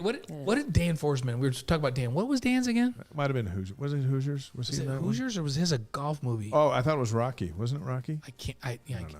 We have some. There's Rudy- only it's a small we have- community yeah. of really good sports. We have some It is. Hoosiers. We have some Remember the Titans. But I thought that Dan threw us out like a different one. But I don't know. He we'll have didn't to say ask Tin Cup. We have to add, no, I not was say Tin. Bagger Vance might be my second Yeah. closest. Ooh, the Oh, legend really? of Bagger Vance. Yeah. Carolina's one of the great golf states in Yes, the country. for Okay. sure. Favorite singer or band? Oh, I'd have to go with Bon Jovi. Bon Jovi. That's Man, classic. You need to talk to my wife. Nice. I mean, like he's old and she's still in love with him. I don't understand. It's because he's a rock star. Yeah, and he does have some great stuff. Favorite breakfast cereal? Oh, This is very important. Think it through. I'm gonna have to say my younger version. That would be Captain Crunch. I can't handle that's that. awesome. I can't That's handle the He's sugar Captain Crunch. anymore. I had a bowl of Captain Crunch before I came over to this show. Did you? Yeah, Captain Crunch. Captain Crunch. I had some Apple Jacks before I came over. We always eat cereal before we come to the It's a show. healthy It choice. is a healthy choice. And by the way, we're no respecters of people that eat non-sugar cereals. So don't like we highly respect people that say Captain Crunch and don't say, "Oh, I eat plain Life cereal, not even cinnamon Life." or shredded wheat. Who said plain Life? One of our guys. We didn't see coming either. And we're like, "No." And he said, "Yeah." And we go, "Please tell us that you put like 4 teaspoons of sugar on that." So we very much respect Captain Crunch. My only question to Dave and you on this is, no Crunch Berries? I am a Crunch Berry fan. Yeah, I just do them straight Yeah. Okay, well, Captain Crunch with Crunch Berries is very fine. with 2% milk. fine I dining. don't vary. Okay. by that. Your favorite memory at BYU? So my husband and I, we were dating at the time. About like 10:30 at night, decided with some friends to go hike the Y. We had no idea there was a path or a trail. So we went up the mountain. You just went straight up. Straight up the mountain. In the dark. In the dark. The Lord blesses idiots and fools. And so we were like, and our friends were like, I think there has to be a trail around here somewhere. Once we got to the very top, we realized there was a trail, and we did take it down. But it was not fun that night, and we're grateful that we didn't get hurt. But we did thoroughly enjoy hiking the Y. That's can I just literally tell you that- hiking the Y. literally hiking the Y. That Gavin, my youngest, who coaches here at BYU now, he and I hate the Y hike. I do it every time I come out. I do. It's this zigzag on a dusty road, And it's steep. on the west-facing slope of a mountain not with big no fans. trees on it in the sun. No, I do not like it. We're not big fans of it, but it's a great view once you're up. And then one time, my wife and daughters decided we should go past the Y and hike all the way to the top of that mountain. I have a There's bad just knee. another mountain behind it. No. You might as well just be on a ladder for the last mile and then coming down a ladder for when you're coming down from the top of that mountain. I was like, you guys, you led me to a bad place. It was not good. So, okay. All right, here's the last one. So, your favorite Southern cuisine? Oh, it'd have to be barbecue. Really? Like Yeah. ribs or chicken or just anything? Well, that's the difference between, I would say, Armadillo. the West and the East. Is like we signed up to go to a thing on Saturday, and it was a barbecue, and I got there, and I realized, I was like, oh, they mean a cookout. So they had burgers and hot dogs. They call barbecue. It's not barbecue. You're And talking you- about brisket. You turned Yes. right around Pulled and left. pork. Yes. Brisket is Smoked my chicken. Yes. Yes. Sounds delicious. Oh, That man. You sounds know what? delicious. I just got hungry. We're glad that you're involved with the Cougs. We're glad they're coming to your neighborhood and appreciate the chapters. Will you let everybody know about the Wise Guys? We're free, and this is a 2-hour fix of BYU stuff every week. Absolutely. All right. Thank you so much. Thank you. And we'll be watching from our game day studios. Yes. Spencer Linton will be back there if you need someone to talk at the tailgate. Oh, by the way, the tailgate. You can't just walk in, right? You got to buy a ticket. No, anyone can come. Oh, everyone can come. There are things that are certainly for paid people only, but anyone is welcome to come. And So even if you're not at the game, come down, right? come down. And if you want to bring eat, some you books. can spend. You can just buy spend the $5 food or and whatever. Yeah. Yes. Oh, I love it. Great. Okay. Amanda, Cougars are thanks. coming to Liberty, and Amanda Cox and the crew will be there to greet them. Thank you. Thanks for being with us, We'll let you get Amanda. back to your meetings. Yeah. Thank you so much. Awesome. When you go back to your meetings, you say, hey, what'd you do on your break? Well, I went over and hung out with Dave and Blaine, and Tell 'em. they peppered me with questions I all will, over the world. because we're And- great fans. We watch you guys all the time. And tell Thank you. them never eat healthy cereal. Always eat sugar cereal. That's our motto here. So, Amanda Cox, the you, alumni Amanda. chair in Charlotte, North Carolina. Thank you. Thank you. Appreciate that. Hey, plan to be with us next Tuesday as we light the flames on After Further Review. We're going to break down the Liberty game, preview the October 28th game against East Carolina. That's a Friday night game. Watch AFR on the free BYU TV app starting Tuesday at 7 Eastern, 5 Mountain on the free BYU TV app. DJ, can you put that graphic up just because it's super cool? And our guy Cameron over at BYU TV worked hard on it. And in the fourth quarter of these home games, they bring out the fire dancers. This guy's one of them. And it's the Liberty Flames. And so we went with the theme, Light the Flames. And that's when we'll be, October 25th, 7 o'clock Eastern, 5 Mountain, on the BYU TV app. And we look forward to that. Do we have Andrew ready? Our next guest played tight end alongside Dennis Pitta in that Max Hall offense that won 32 games over 3 years. Also the player who caught the game-winning touchdown to beat Utah in overtime during the Clash of 2009. It is a pleasure to welcome Andrew George to the Wise Guys live from Colorado. Andrew, hey, we've been waiting months to have you on the show, and tonight is the night. Thanks for being with us. Oh, no problem, man. Thanks for having me on, guys. Part of the reason we've had to dance around your schedule is you've been coaching your son's 9-year-old football team, right? Have I got that right? 12-year-olds. So 12-year-olds. graders. How's that going? I think I'm finding out that I'm a failed coach. I got to say it was a lot easier playing than it is coaching a 7th grade football team. But they went to the Super Bowl last year, and so they got bumped up to the upper division. Yeah. And we're getting creamed this year. Really? It's funny because all of you guys, all of your generation, so Nixon and Keel, those guys, their kids are on the same team, and they're coaching. So we do a debrief with Nixon every week and on their team. my Landon, which you know well. Yeah. He's got a team. His team's undefeated. Coach Fowl, we call him Coach McVay. Ogletree's got a team. They're undefeated. Ogletree's got a team. He's coaching. I think they've got one loss now. All Only you one guys loss. in 20 years, BYU's going to be great. All of you all guys, your guys are going to be here. are like up to your elbows coaching youth football now, which I think is great because you're just raising up the next generation to come. I say 20 years, and play 10 at years. BYU. They'll all be here in 10 years. Yeah, they'll be here in 10 years. How's your guy? Is he good? Is he ready to come? Is he You going know to be? what? He's actually a pretty darn good football player. Yeah. In fact, I saw Kelly Papinga a couple of weeks ago, and I said, I was like, he was asking me the same question. I'm like, actually, so my kid he's more physical at this age than I ever was. Like, I was a minimum play kid at this age, and my son's like one of the best on the team, really physical. And I was like, man, he might play for you someday, wherever you are. He might be an edge rusher or something. That's great. That's awesome. Hey, let's begin our football discussion with your reaction to the Arkansas game, what you saw, what you liked, what you didn't like, and what needs to be done. Oh, man. It was a hard game to watch. I think everybody kind of felt that way. I think there's a lot of positives to what we did offensively. I think we all kind of knew this, but Puka Nacua he's a guy, man. He makes plays all over the field, whether it's handing off those fly sweeps or catching a simple smoke screen and taking it. He is a complete difference maker for our offense. So it's good to have him looking like he's pretty darn healthy. I'd still love to see us run the ball with more consistency. I think that's a frustration for everybody, especially given really the expectations, I guess, for all of our linemen this year. Because I think we've got a great group of linemen. So I wish we would stick with the run a little bit more and try and find some ways to gain yards on the ground, because it'll only open up the pass a little bit more. But Jaron's impressive offensively, just incredibly efficient, right? I mean, he doesn't turn the ball over for the most part, right? He's one of the best in the nation at that. So offensively, they're excellent. I wish, former tight end. So I got to say, I wish they would throw the ball to the tight ends a little bit more. Sure.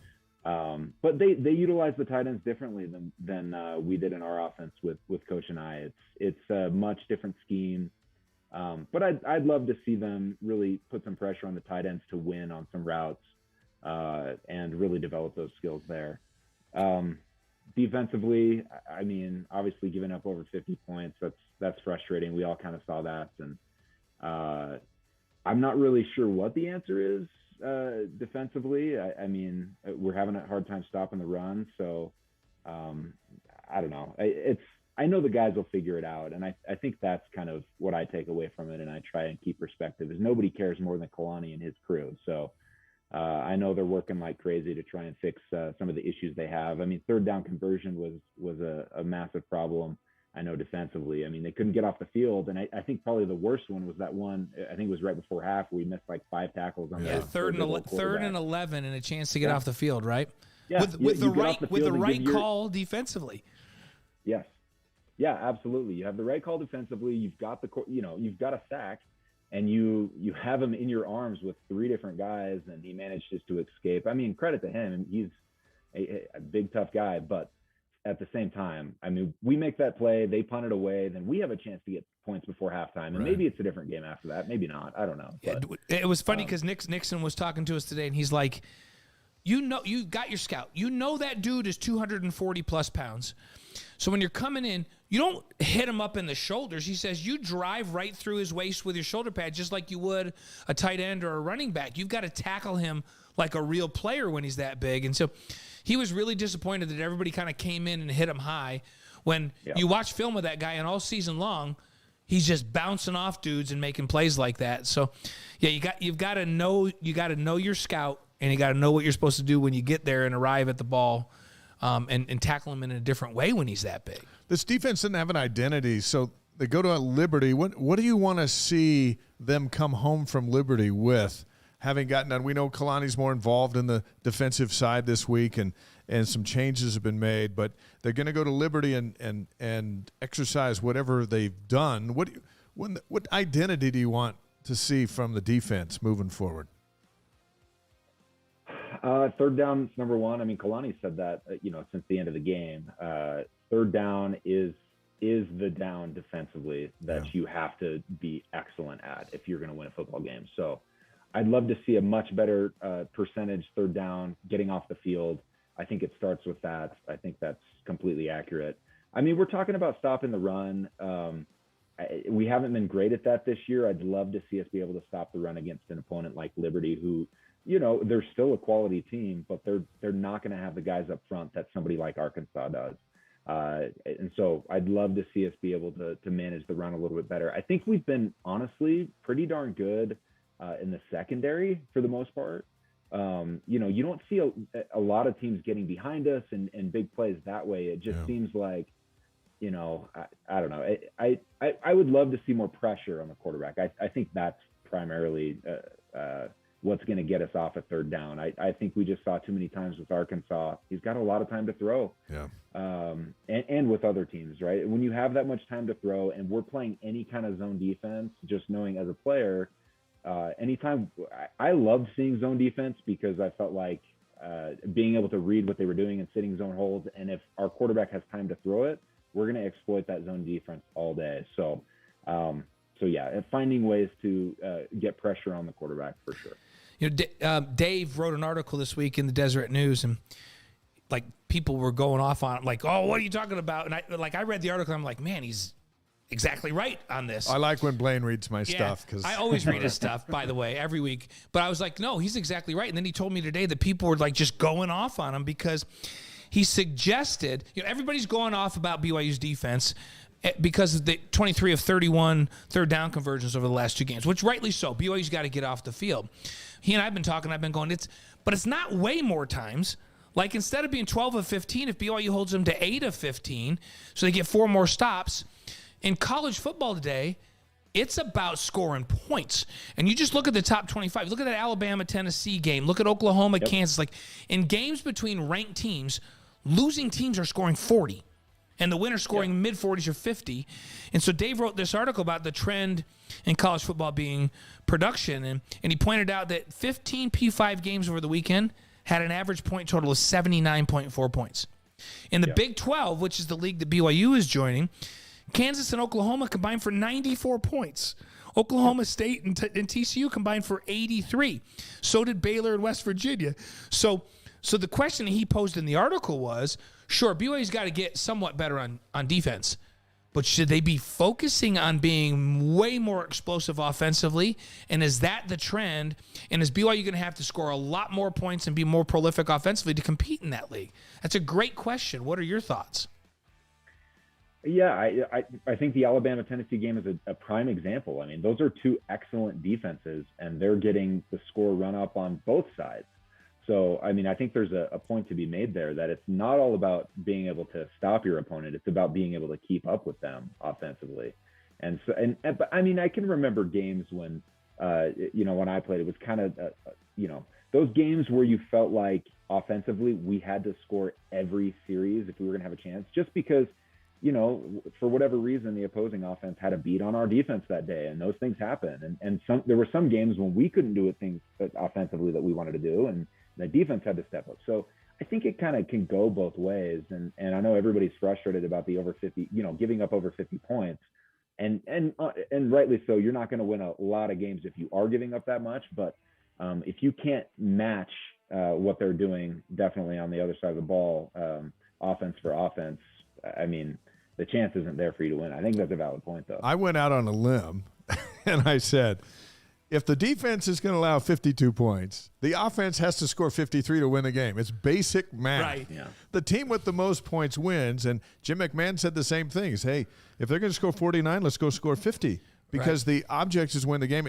Arkansas, it looked like they could have cared less how many yards Hall got and how many touchdowns. They had 52 points. That's what they came to get, more points than BYU, and then they went home. Yeah, and I submitted, Andrew, that like if BYU doesn't have a snapped ball that's not supposed to be snapped on fourth down, that gets snapped, and they turn it over and they scored there, and if BYU doesn't throw a pick on the very next, because remember, they were 21-17 in the lead with 6 minutes to go in the half, and they had 2 turnovers, and Arkansas scored on both of those, and then BYU never could catch them. So I would say they didn't need to score 52. They needed to not turn it over and score 42 or 44. and they win the game. They got how many points? I think they got 14 points off of turnovers. Right, and BYU got 0. First half? Yeah, first half. First half alone, 14 points off of turnovers. And so okay, points matter, but I think it's also about who makes the fewest mistakes. Turnover margin, pretty right? Pretty clear that Arkansas made far fewer mistakes than we did. And we were probably pressing as an offense as well because we felt like we had to keep up every series. But we were also doing some damage to our defense by turning the ball over, right? Yeah, right. Yeah. Dave pointed out that in this article, TCU, when they were in the Mountain West, their defense was one of the top in the country. You played TCU a couple of times, and always known Gary Patterson for putting these great defenses out, and then really pretty explosive offenses with Jeremy Curley and that whole crew, right? But they got into the Big 12, and they couldn't compete. And Gary just scrapped it and said, we need to go to the spread. We got to score a lot more points if we're going to. And they haven't been like they were in the Mountain West defensively for a long time. And the really good teams that have competed for Big 12 championships are teams that go out and score 40 a game. Yeah. And, Dave put that data in. It really is an interesting trend. We're looking at that Utah-USC game. Neither team could stop the other team at all. And it ends up that Utah goes for 2 at the end of the game, win or lose, and they win by 1. Both teams are in the 40s, and both have 575 yards of total offense. And I don't know. It is the trend. We're seeing it. Do you like that trend? Are you a fan of offensive football, or would you like to see defenses make a resurgence and see more defense in football? Well, I think part of that trend too is probably the rules in football are definitely slanted towards the offense. Yeah. And so I think that's a big piece of it as well. I mean, you see it in the NFL now too, where it's everything's about protecting the quarterback, and teams are getting penalty. There's a lot of rules, pass interference rules, and there's a lot in place that is supposed. Games are more exciting when there's more offense, and I think probably the rules makers, they know this, and so I'm okay with excellent offense, back and forth game. I just want the team that I'm rooting for to come out on top. So that's that's really what I care about. Exactly. And but I think Tuiaki made a great point. I think it was today or last night. I can't remember when it was. Just that. His other 50-point game that was given up in his tenure, they won. They beat Toledo, right? And that's right. And nobody really is. I mean, they may have been kind of frustrated. Oh, you gave up 50 points to Toledo, but we won the game, right? And so it's not as heavily talked about as this one against Arkansas, where we lost. We're on the losing end of it. So I'm okay with the fast-paced, high-octane offenses that you're seeing nowadays. I mean, I was an offensive player. I get it. But you get it. Oddly enough, football team. So I'm having to learn a lot this year. Maybe this is why we're getting beat. You got an offensive guy being the DC. So that's awesome. Bluesville, one of our followers says, so if this is the trend, are better athletes being channeled onto the offense side of the ball? Are the kids are the better athletes as youth going, I'm going to play wide receiver. I want to do this, that kind of thing. Remember Tyler Algier, and Bluesville points this out, was playing linebacker for BYU. Then he moved over to running back and became a star at running back, and now is the starting running back for the Atlanta Falcons. Yeah. Interesting. Yeah, very. I think there's some validity to that as well. Former BYU tight end Andrew George is on the Wise Guys tonight, live from Colorado. You played 3 years with Max Hall at quarterback, won 32 games. BYU went 11-2 in 07, 10-3 in 08, and 11-2 in 09. Which of those 3 teams do you think would defeat the other 2? Oh, man. That's a great question. I got to say 2009. That was your best group? Nixon's going to be mad about that. Yeah, because he was gone by then, right? He wasn't on that team. Wait, was Kellen on the 09 team, or was he only 07? No, Kellen was gone by 09. So Kellen. So I mean, you're saying, as soon as we got rid of Kellen and Nixon, you guys were better. Is that what you're saying? Together. Well, and I think purely from an offensive standpoint, I would say our defense, probably that 07 or 08 defense was probably our better defense.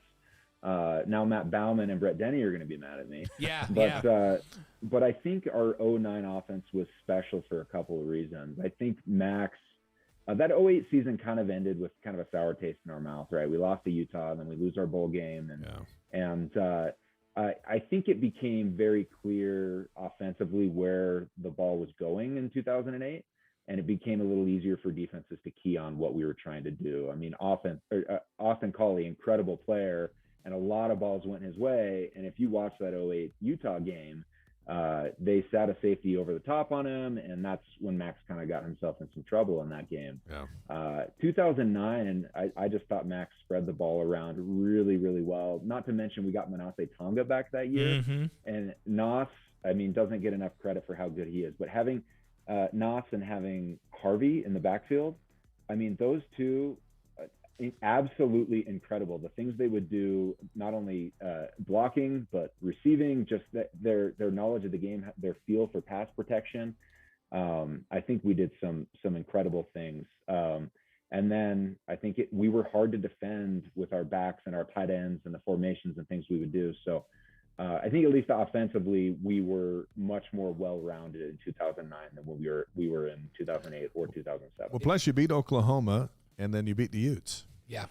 That's right. It's funny you mentioned Manasseh because people don't remember, like he and Fui and those guys. Manasseh, like I remember watching highlights of him pass protecting. Like the other team would bring up blitz and bring a backer. And the backer would run, like be going full speed downhill. And Manasseh would kind of hide behind the guard and then step out in that gap and literally blow them up. Like literally knock them onto their backs, and they would just get up and shake their heads. It was like running into a cement pillar back there. And that's one of the reasons that when you say getting Manasseh back, that Max was able to stand in there a lot and deliver strikes was because Manasseh was just killing people in pass protection that year. Absolutely. He was nails, man. He was so good. And actually, funny story about that. I did a workout with the Patriots when I was still, my short career. But one of the scouts I was talking to, and he was a defensive back, I think, with UCLA. And he's like, man, where did you guys get all those running backs? You had Unga and Tonga and Vakapuna. He's like, I used to have to tackle these guys, and he's like, it was miserable the entire game. And so, there were teams that felt that exact same way. It's like, man, they had to tackle and try and blitz against those guys. They didn't have a prayer. Hey, how happy were you to see Dennis Pitta inducted into the Hall of Fame last month? Oh man, he's deserving, right? I mean, it's incredible. I'm just glad he finished his degree so that they could induct him in. It took a while. Yes. No, he's obviously Dennis is incredibly deserving, and I think one of the best parts about Dennis, being somebody who I say play alongside. Some people say play behind. I prefer alongside. Sure. But, you played a lot of 12 personnel. We teach people on this show, one back, two tight ends. You even played a lot of 22 personnel when you and Dennis were there, two backs and two tight ends, because we were that good at that position with the two of you out there. We did. And there was obviously Dallin Holker, right? He just transferred out of the program. Yeah. After that 2008 season, I wanted to transfer out of the program. It just felt like I could maybe have my skills utilized somewhere else better and have a better opportunity to maybe get to the next level and those types of things. It wasn't as easy to transfer back then, and it just wasn't going to be an option. So obviously I stuck around, and Dennis was a guy that just, even though, he had more the catches and kind of the fame and notoriety and all those things, he was an incredible teammate, and he's a great friend. We were roommates on the road. I mean, that 2009 season was special in many ways. And really glad that I didn't leave the program so that I could experience that 2009 season. But part of the reason why that 2009 season was so great is because of who Dennis is, right? Yeah. And had a great time playing alongside him, and obviously very deserving with all of his stats and all that, but even better person. Yeah, so him hogging everything and talking to his brother-in-law off the field, Max, saying, you got to throw it to me, you got to throw it to me. Somehow you still got 70 receptions and 827 yards and 11 touchdowns, even though Dennis was being a hog. It was a family situation you had to fight through. That's right. You know, I didn't marry into the right family. It's okay. So when you guys are over on the sidelines, whether it's Cauley or Dennis, usually Dennis or Harvey or whatever, who's in Max's ear to say, "Hey, look, I'm open," like all the time? Oh man. You mean back when we played? Not like, these days. Who was Back the, when who you was were the playing. one that was like badgering Max the most, saying, "Dude, I'm wide open"? Was it Austin? Was it you? Was it Dennis? Love him, but it was Austin. He was on the show a couple of weeks ago. We talked about that. Yes, we He was did. always wide open, I guess. He was always open, but that's what made Austin great too, right? Yeah. I mean, he always thought that he could beat whoever he was playing against, and he was very vocal about it, right? And I think that's why our offense was as great as it was for those few years, because Austin wasn't the only one. Like, here I am with only a fraction of the catches, and I think I can beat whoever, you know, I'm playing against. And Dennis felt the same way. And Harvey's thinking, I can hand me the ball. I'll get, you know, I think we had a bunch of guys like that who just had this confidence level that just permeated the entire team. And we just knew that we were going to be really difficult to stop. And so yeah, I mean, I don't say that in a bad way about Austin. It's just, you know, he had that confidence. I think we all had that confidence, and it's what made us great. Yeah, Belo, who we work with, Brian Logan, always says, "I love receivers that play with a little swag, like their little confidence." And that group definitely had that confidence, so they played fast, and guys that play confident and fast win their matchups. It was really fun to watch the three of you out there together. Hey, Dave talked to Dennis, and he knew you were going to come on. And he told Dave, "Hey, make sure you ask Drew about what song the two of you guys would listen to before every game." All right, what was it? So funny. So we would ride. I drove Dennis. We drove together, I should say. But I drove every away game to the airport, right, to the Provo airport. I don't even know how this started. Okay.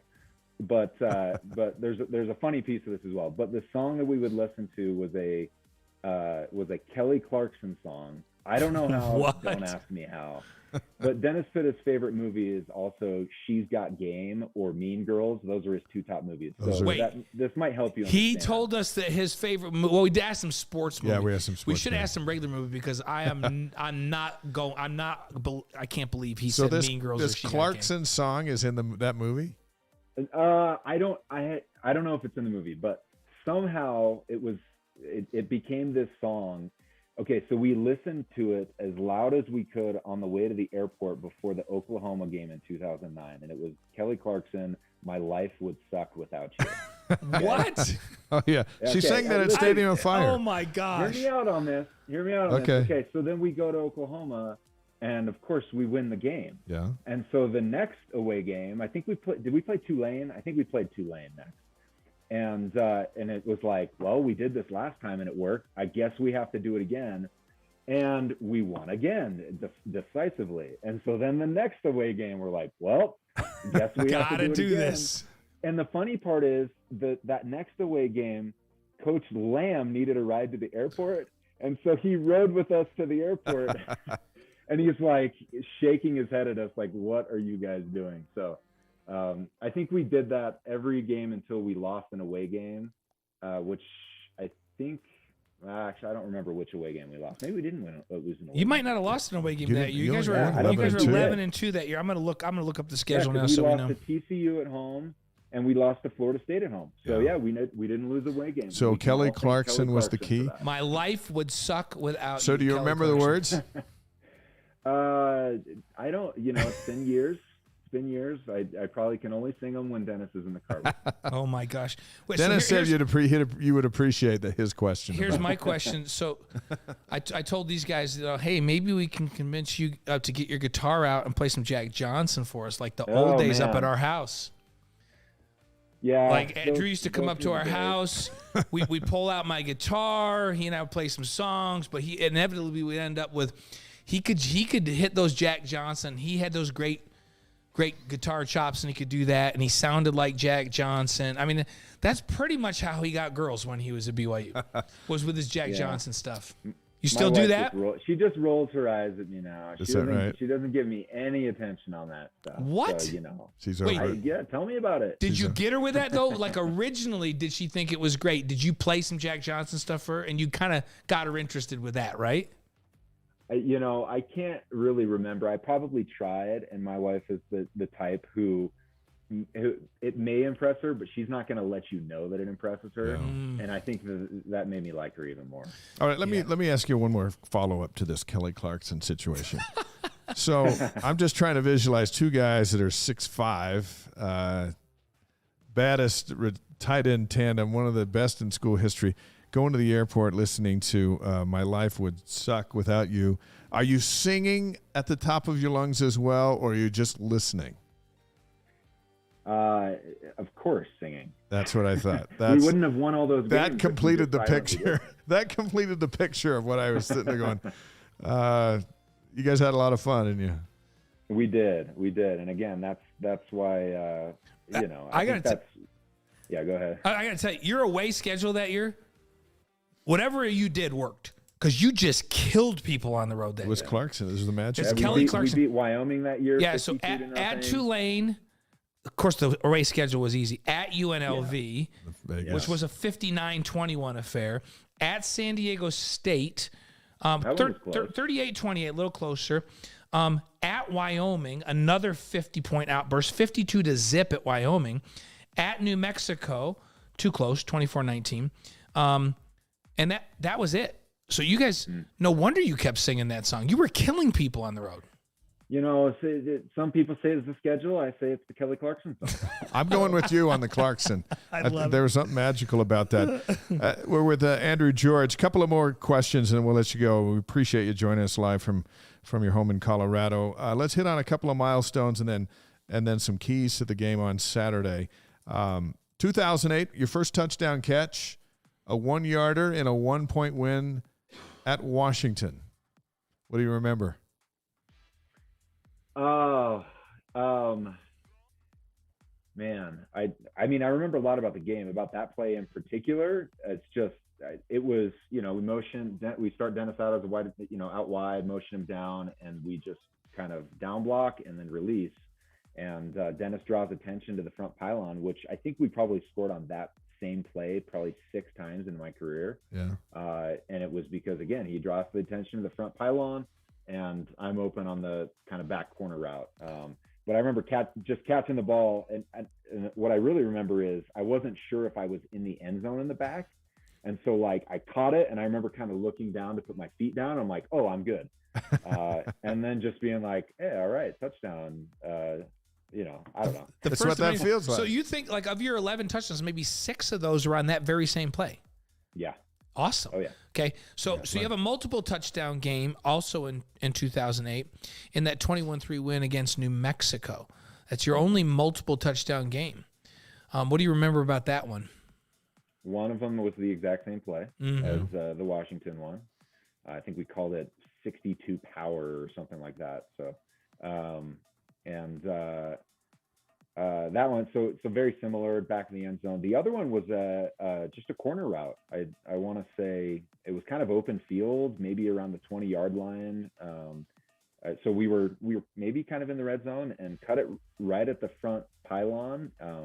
Again, wasn't sure if I was going to be in the end zone, so as I caught it, I kind of turned to make sure I was in the end zone. But yeah, just again, I was still kind of trying to find my place on that team with so many good receivers and playmakers. So just wanted to make sure every time that Max threw me the ball that I made the best out of it.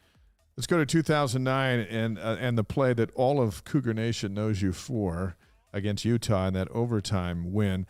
When Dennis was on the show here a few weeks ago, he made it known that the play call was supposed to go to him and he was open, but Max decided to try and pin it between 2 defenders who were making a play on the ball where you were. Never mind what Dennis said. You got the catch. You run in the end zone. Arms are up in the air. I talked to you about this for an article I wrote, and then the fans come and tackle you, and you're fighting for your life. Yeah. So first of all, let me just say that had it been Dennis, he would have been tackled. and he would have Yes. hit the ground, because how many yards after contact did Dennis actually have in his career? I don't know what those stats are, but no, but actually before the play, so I align left, which is when we would get in our 12 personnel. That's usually where I would go, to the left side of the field at our H position, and Dennis would align to the right generally. And but because we ran this particular play to the field, it was going to go to me, and we might have mirrored it to the boundary. I don't remember, but Max, as we're running out there, he calls my name, and he's about to actually tell me and Dennis to switch sides, because he wanted Dennis to be the guy to catch the ball. I don't know if Max remembers that. Oh, I wow. remember that. We'll have to ask Max. And so he calls my name, and he was like, hey, why don't you? He was like about to say switch with Dennis, and I'm like rolling my eyes. I'm like, come on, man. And then he's like, actually, no, just leave it. Right. So whatever, he felt like I would probably have the better matchup. So he was whatever. going. He was going over the middle. It was just a matter of it was going to be you or Dennis. Yes. Gotcha. Yeah. So the interesting part about that play is we'd run it twice earlier in the game. Once would have been for a touchdown. We were in the red zone. We were going in to score, and we had run it, and I beat Steven Sylvester badly, and I was wide open, and the ball gets tipped at the line of scrimmage. Oh, So it would have been a touchdown earlier in the game. Yeah. I don't remember if we had a field goal or whatever there, but we ran it later in the game, kind of open field, midfield. Again, beat him badly on this same kind of little snag double move. So when we get into that scenario, that situation, I knew that he knew what was coming, and he knew what I was going to try and run, that I was going to try and kind of double move back to the middle of the field. And so I knew if I inside released him, he was going to hold me to no end to make sure that I didn't get the ball. If I outside released him, he would never let me get back to the middle of the field. So I just, like, split second decision. I'm like, okay, what do I do here? How do I run this route? And I just bull rush him. I just bull rush him for 3 yards and try and do a little throw to the outside, not too much so I didn't get a penalty, but back to the middle of the field. Max sticks with it, throws the ball, and of course create just enough separation. Sylvester sells out to try and tip the ball. It, doesn't go for the tackle. Same with the safety. They were running that bracket coverage to try and take away anything to the middle, whether it was me or Dennis. And managed to stay on my feet, and that was it. So when in that play did it go from euphoria to a fight for my life to get off the field as everyone charged and your teammates dogpiled and it was on? Well, as I remember, I think it was JJ DeLuigi who got to me first and literally like tackles me to the ground, right? And then from there, it's just like a flood of people on top of me and I can't move. I wish I would have run away from all these guys because all they did was inflict pain upon me. I still have a torn labrum in my right shoulder. And so my arm got caught in this position is not a great position for my arm to be in with that. And so my arm gets caught like way up high behind me with people laying on it. And I thought my shoulder was going to pop out. And then I couldn't breathe. And it was just, what a moment. I was like, dude, I don't know what's going to happen here.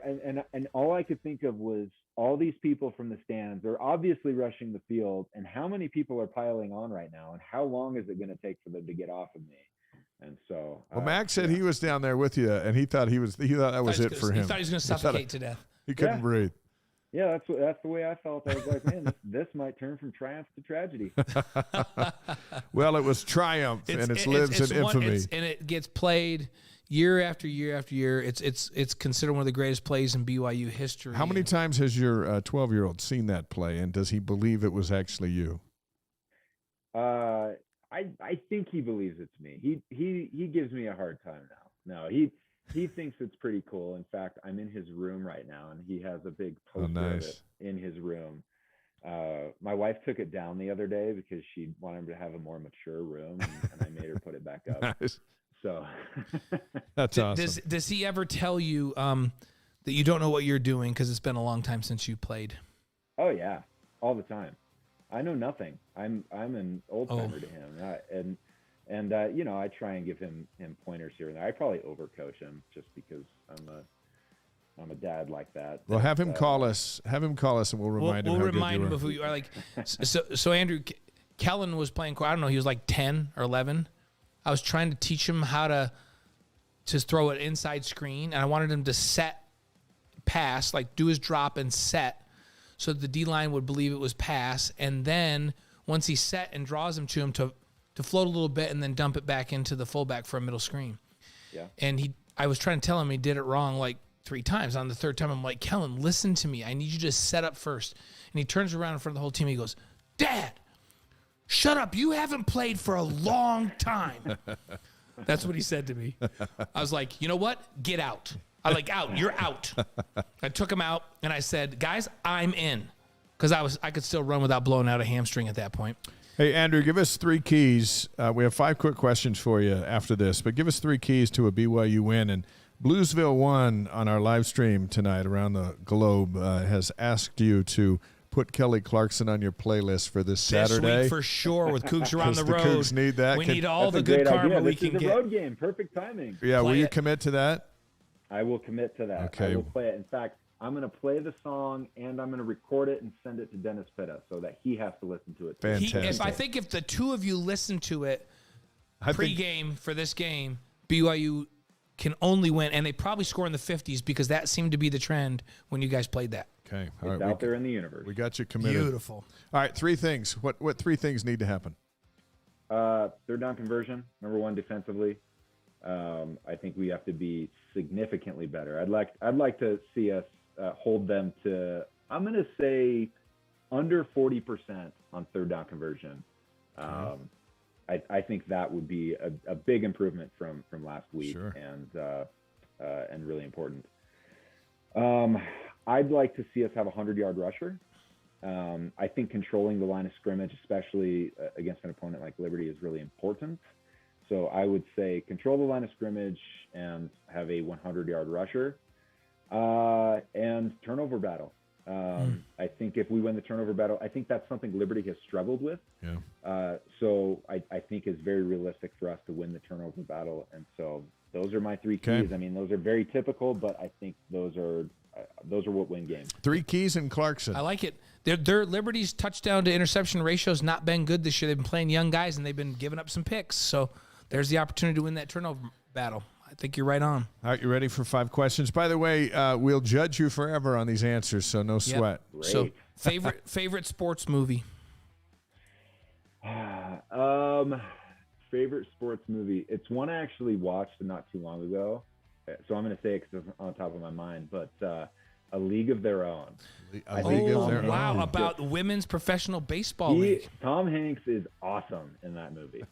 I've got to say, with all the guests we've had on the show, that's the first one that's gone with a League of Their Own. Yeah, that's That's like that is a Madonna's in first. that, Rosie O'Donnell. Yeah. Go back and watch it. It's hilarious. Those are all Yeah. Kelly Clarkson's friends. You Yes, see they the are. Yeah, tie in there? exactly, right? So okay, so now here's an interesting one. Favorite band or singer?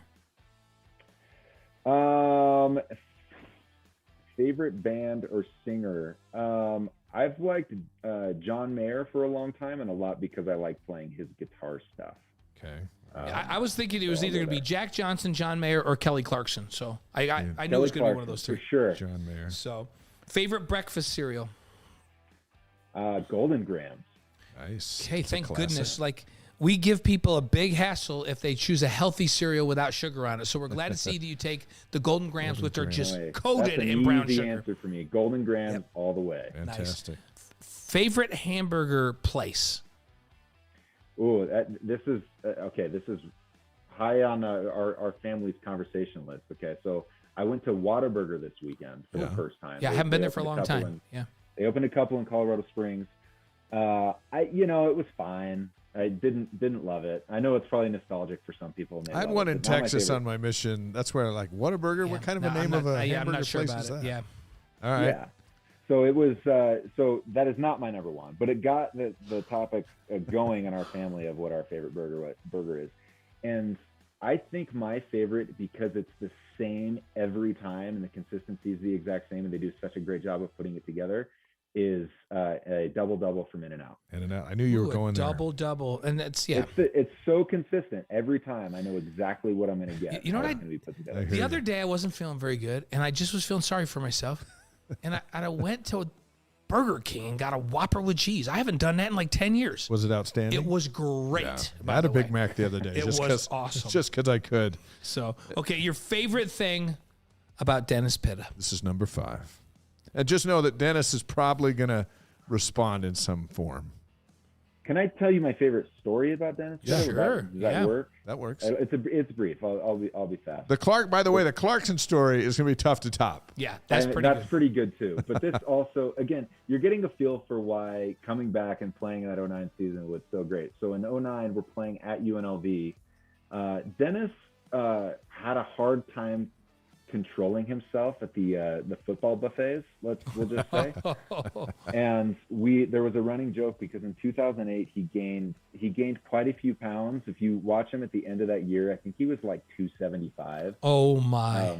He was big, and maybe 270. Maybe that's too much, but he was much bigger than he should have been. And so that was 08. So 09, we were always joke with him like, "Look, Dennis, you're leaving dollars on the table here if you gain too much weight." So we were always trying to keep him healthier, right? But he gave in this one time down at UNLV. He and I went to our hotel room and we fell asleep. We took a nap, and we woke up and we missed dinner.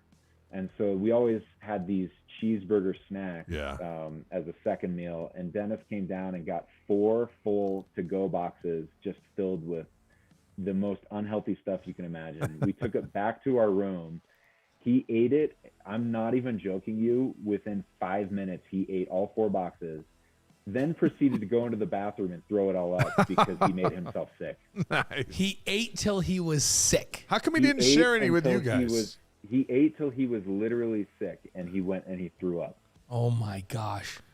That's next level stuff. That's next level stuff. That's a good memory Dennis of your could friend eat. Dennis. That's one of my favorite things about him. Yeah, he could definitely there eat. You go. So, Andrew, it was worth the wait to have you on the Wise Guys. We hope you'll come back on with us again, and good luck to your we're football wishing team you the in very best in playoffs. your coaching career with your 7th grade team this year. We'll be monitoring your progress. Sounds good. Hopefully we improve. All right, remember, you got Clarkson on Saturday, and then you got to send it to Dennis so he does it too. And then we'll watch the game, and we'll see if Clarkson, again, if the magic still happens. If they score in the 50s and win, we're going to give you guys 100% of the credit. You got it. Perfect. What did Austin Collie say? He said if you're doing what's right on and off the field, magic happens. Yeah. Or if you're listening to Clarkson on the way to the airport, magic happens on the road. So there you go.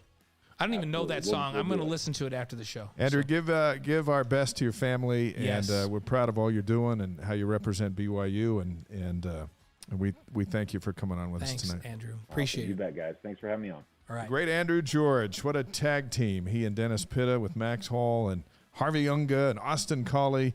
Although, for the record, he did say that the 2009 team would beat the 2008 and 2007. So he said it was going to make Nixon and Keel and Kellen and all those guys mad, but he did give them credit that they were a better defense. Yeah.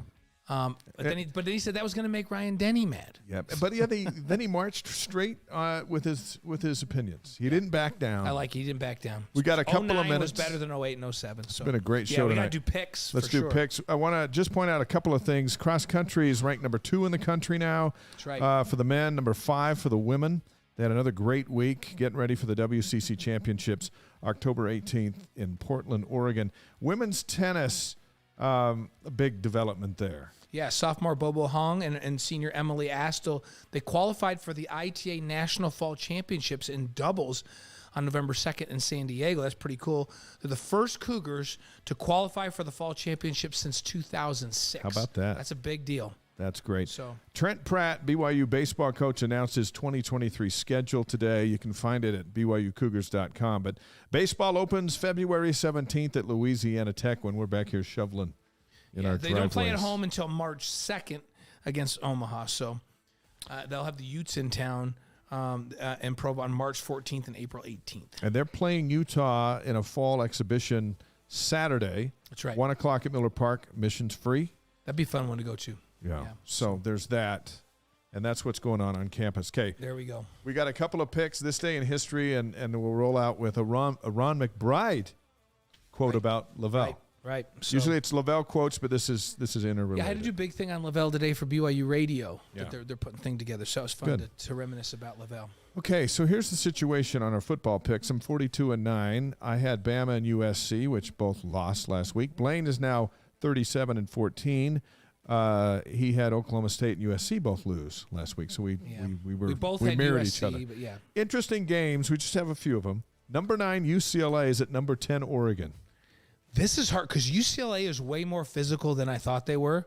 I think they're actually legit, but I think they're going to have a hard time at Autzen. I'm going to take Oregon. So am I. Number 14 Syracuse with Robert and I is at number 5 Clemson. If this was in the Carrier Dome at Syracuse, I'd take Syracuse, but I think Clemson's going to win at home. Here's one. Kansas at Baylor. Who did you take on that? I took Clemson. Okay.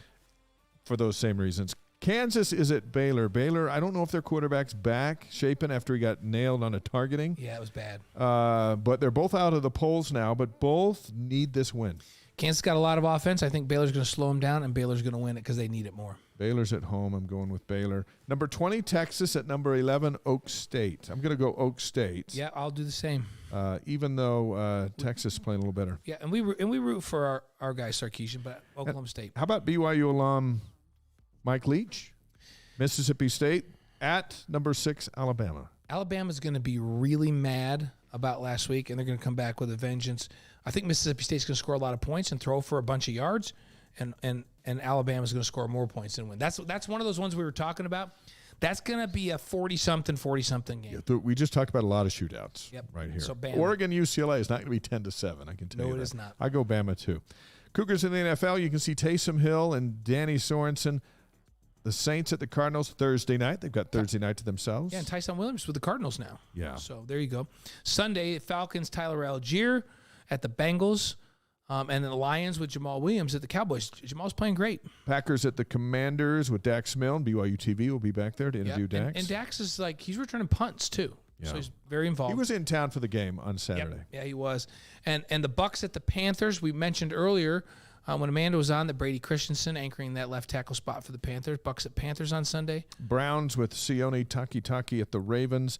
I hope the Browns play well, but do not guard the Ravens tight end because he's on my fantasy team. There you go. Although Chubb is also on our fantasy team, so I have that's Chubb. what I'm hoping there. Yeah, so the Jets with Zach Wilson are at the Broncos. Out west. The Jets are 4-2. What is going on? Alert the media.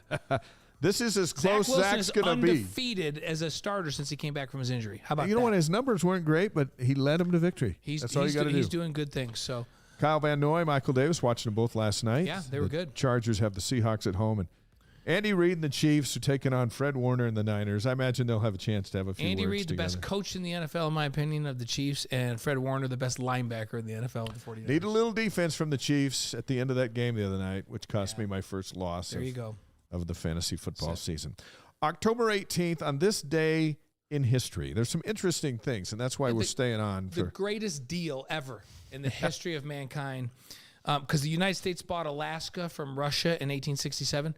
They paid $7.2 million for it. Can you imagine what $7.2 million was in 1867? The mineral rights alone. Did they even know they had minerals? No, I don't think they knew. Billions and billions. How about that? Whatever. Thanks, Russia. Yeah, thanks, Russia. 1878, Edison makes electricity available for household use. We're appreciating Edison right now. Right now with all these lights in here. 1921, Charles Strite is granted the first patent for his invention of the automatic pop-up toaster. Had toast the other day. 1921. Nice job, Charles. Al Capone, 1931 on this day, convicted of tax evasion. Should have paid him. Yeah. Should have paid your taxes. So they went down for taxes even though he killed a lot of people. Yeah. So 1967, Major League Baseball approves the move of the Kansas City A's to Oakland. How about that? Oakland A's. 1967, on this day, Disney releases The Jungle Book in theaters. Classic. That is a classic. Look for the bare necessities. Okay, 1977, Reggie Jackson hit 3 consecutive home runs for the Yankees to beat L.A. to win the World Series. I remember watching that. That's when he got the nickname Mr. October. You were back in New York. You were watching that, right? Of course we were. Yankees won today when the other Mr. October, Aaron Judge, hit a home run today. Yep. So 2009 on this day, Tom Brady throws an NFL record 5 touchdown passes in the second quarter against 5 Tennessee. 5 1/4 is pretty good. All right, that's this day in history. Couple of birthdays. Yeah, 1926, Chuck Berry. 1927, George C. Scott, Patton. Yep, 1928, Keith Jackson, who to me is still the voice of college football. Keith Jackson. 1939, baby. Mike Ditka, Bears coach. Who wins if a Hurricane plays Mike Ditka? And here's the catch. The Hurricane's name is Ditka, right? Saturday Night Live did more for Ditka's career than so anything funny. we know. The catch is the Hurricane's name is Ditka. Oh, 1958. Thomas Hitman Hearn's birthday in 1958 this day. Zac Efron, 1987. Zac Efron is wildly talented. I appreciate how good Zac Efron is. Now, we mentioned a couple of deaths real quick because they're significant. Yeah, Thomas Edison passed away in 1931. On Now, this day. remember, Edison in 1878 made electricity 1878. available in households. And then on the same day, in 1931, he passes away. Now, Charles Strike, the same thing. Yeah. 1956, he passed away on the same day that he was born back in 1921, the guy who, the pop-up toaster. Pop-up toaster guy. And then 2021 on this day, Colin Powell, the great general, passed away in 2021. All right, our Lavelle Edwards quote. Lavelle's longtime friend Ron McBride recently celebrated a birthday. Happy birthday, Coach. The former Utah head coach developed a nice bond with Coach Edwards. On the day of his passing, McBride said this about his friend. He said he was a lot bigger than a football coach. He was a great representative for BYU. He was a great representative for the LDS religion. He was a great representative of college football. He put BYU on the map. He was far beyond a football coach. The rivalry was so good when Ronnie Mack and Lavelle were at the helm of Utah and BYU. They were great friends with great respect. I really feel like the rivalry was at its best when those two were the coaches. Absolutely. Lavelle became BYU's head coach 50 years ago last month. He came in with a win against Kansas State in 1972, and he went out with a win against his friend Ron McBride. Unbelievable. In 2000 when he retired. And you know what? Before we go out, we learned so many good things on this show from our followers. So Restream says, adjusted $7.2 million in 1867 when the United States bought Alaska from Russia. In today's dollars is $144.3 million, which is still a crazy good deal. You bet it is. I would pay $144 million for Alaska right now, and I'm sure I could get the money. Well, it's beautiful because you can also see Russia from there, right? From what we've heard. And so we learned so much on this show. Amanda Cox, the alumni chair in Charlotte, North Carolina, was here with us. We appreciate her. Andrew George, the great Andrew George, on with us tonight. Next week, Brandon Doman and former basketball coach Steve Cleveland will be with us here on the Wise Guys. Can't wait to have both those guys on. We love Brandon Doman and Cleve, one of our best friends. What we're not hearing is Rise and Shout on the saxophone for the second straight week because BYU didn't win. No, you only play it when they win. So let's plan on that next week. We'll hear it next week for sure. We'll see you on game day, Saturday afternoon, 1:30 Eastern Time, 11:30 Mountain on BYU TV. 2 hours to get you ready for the Cougars and the Flames, and we'll see what they can do.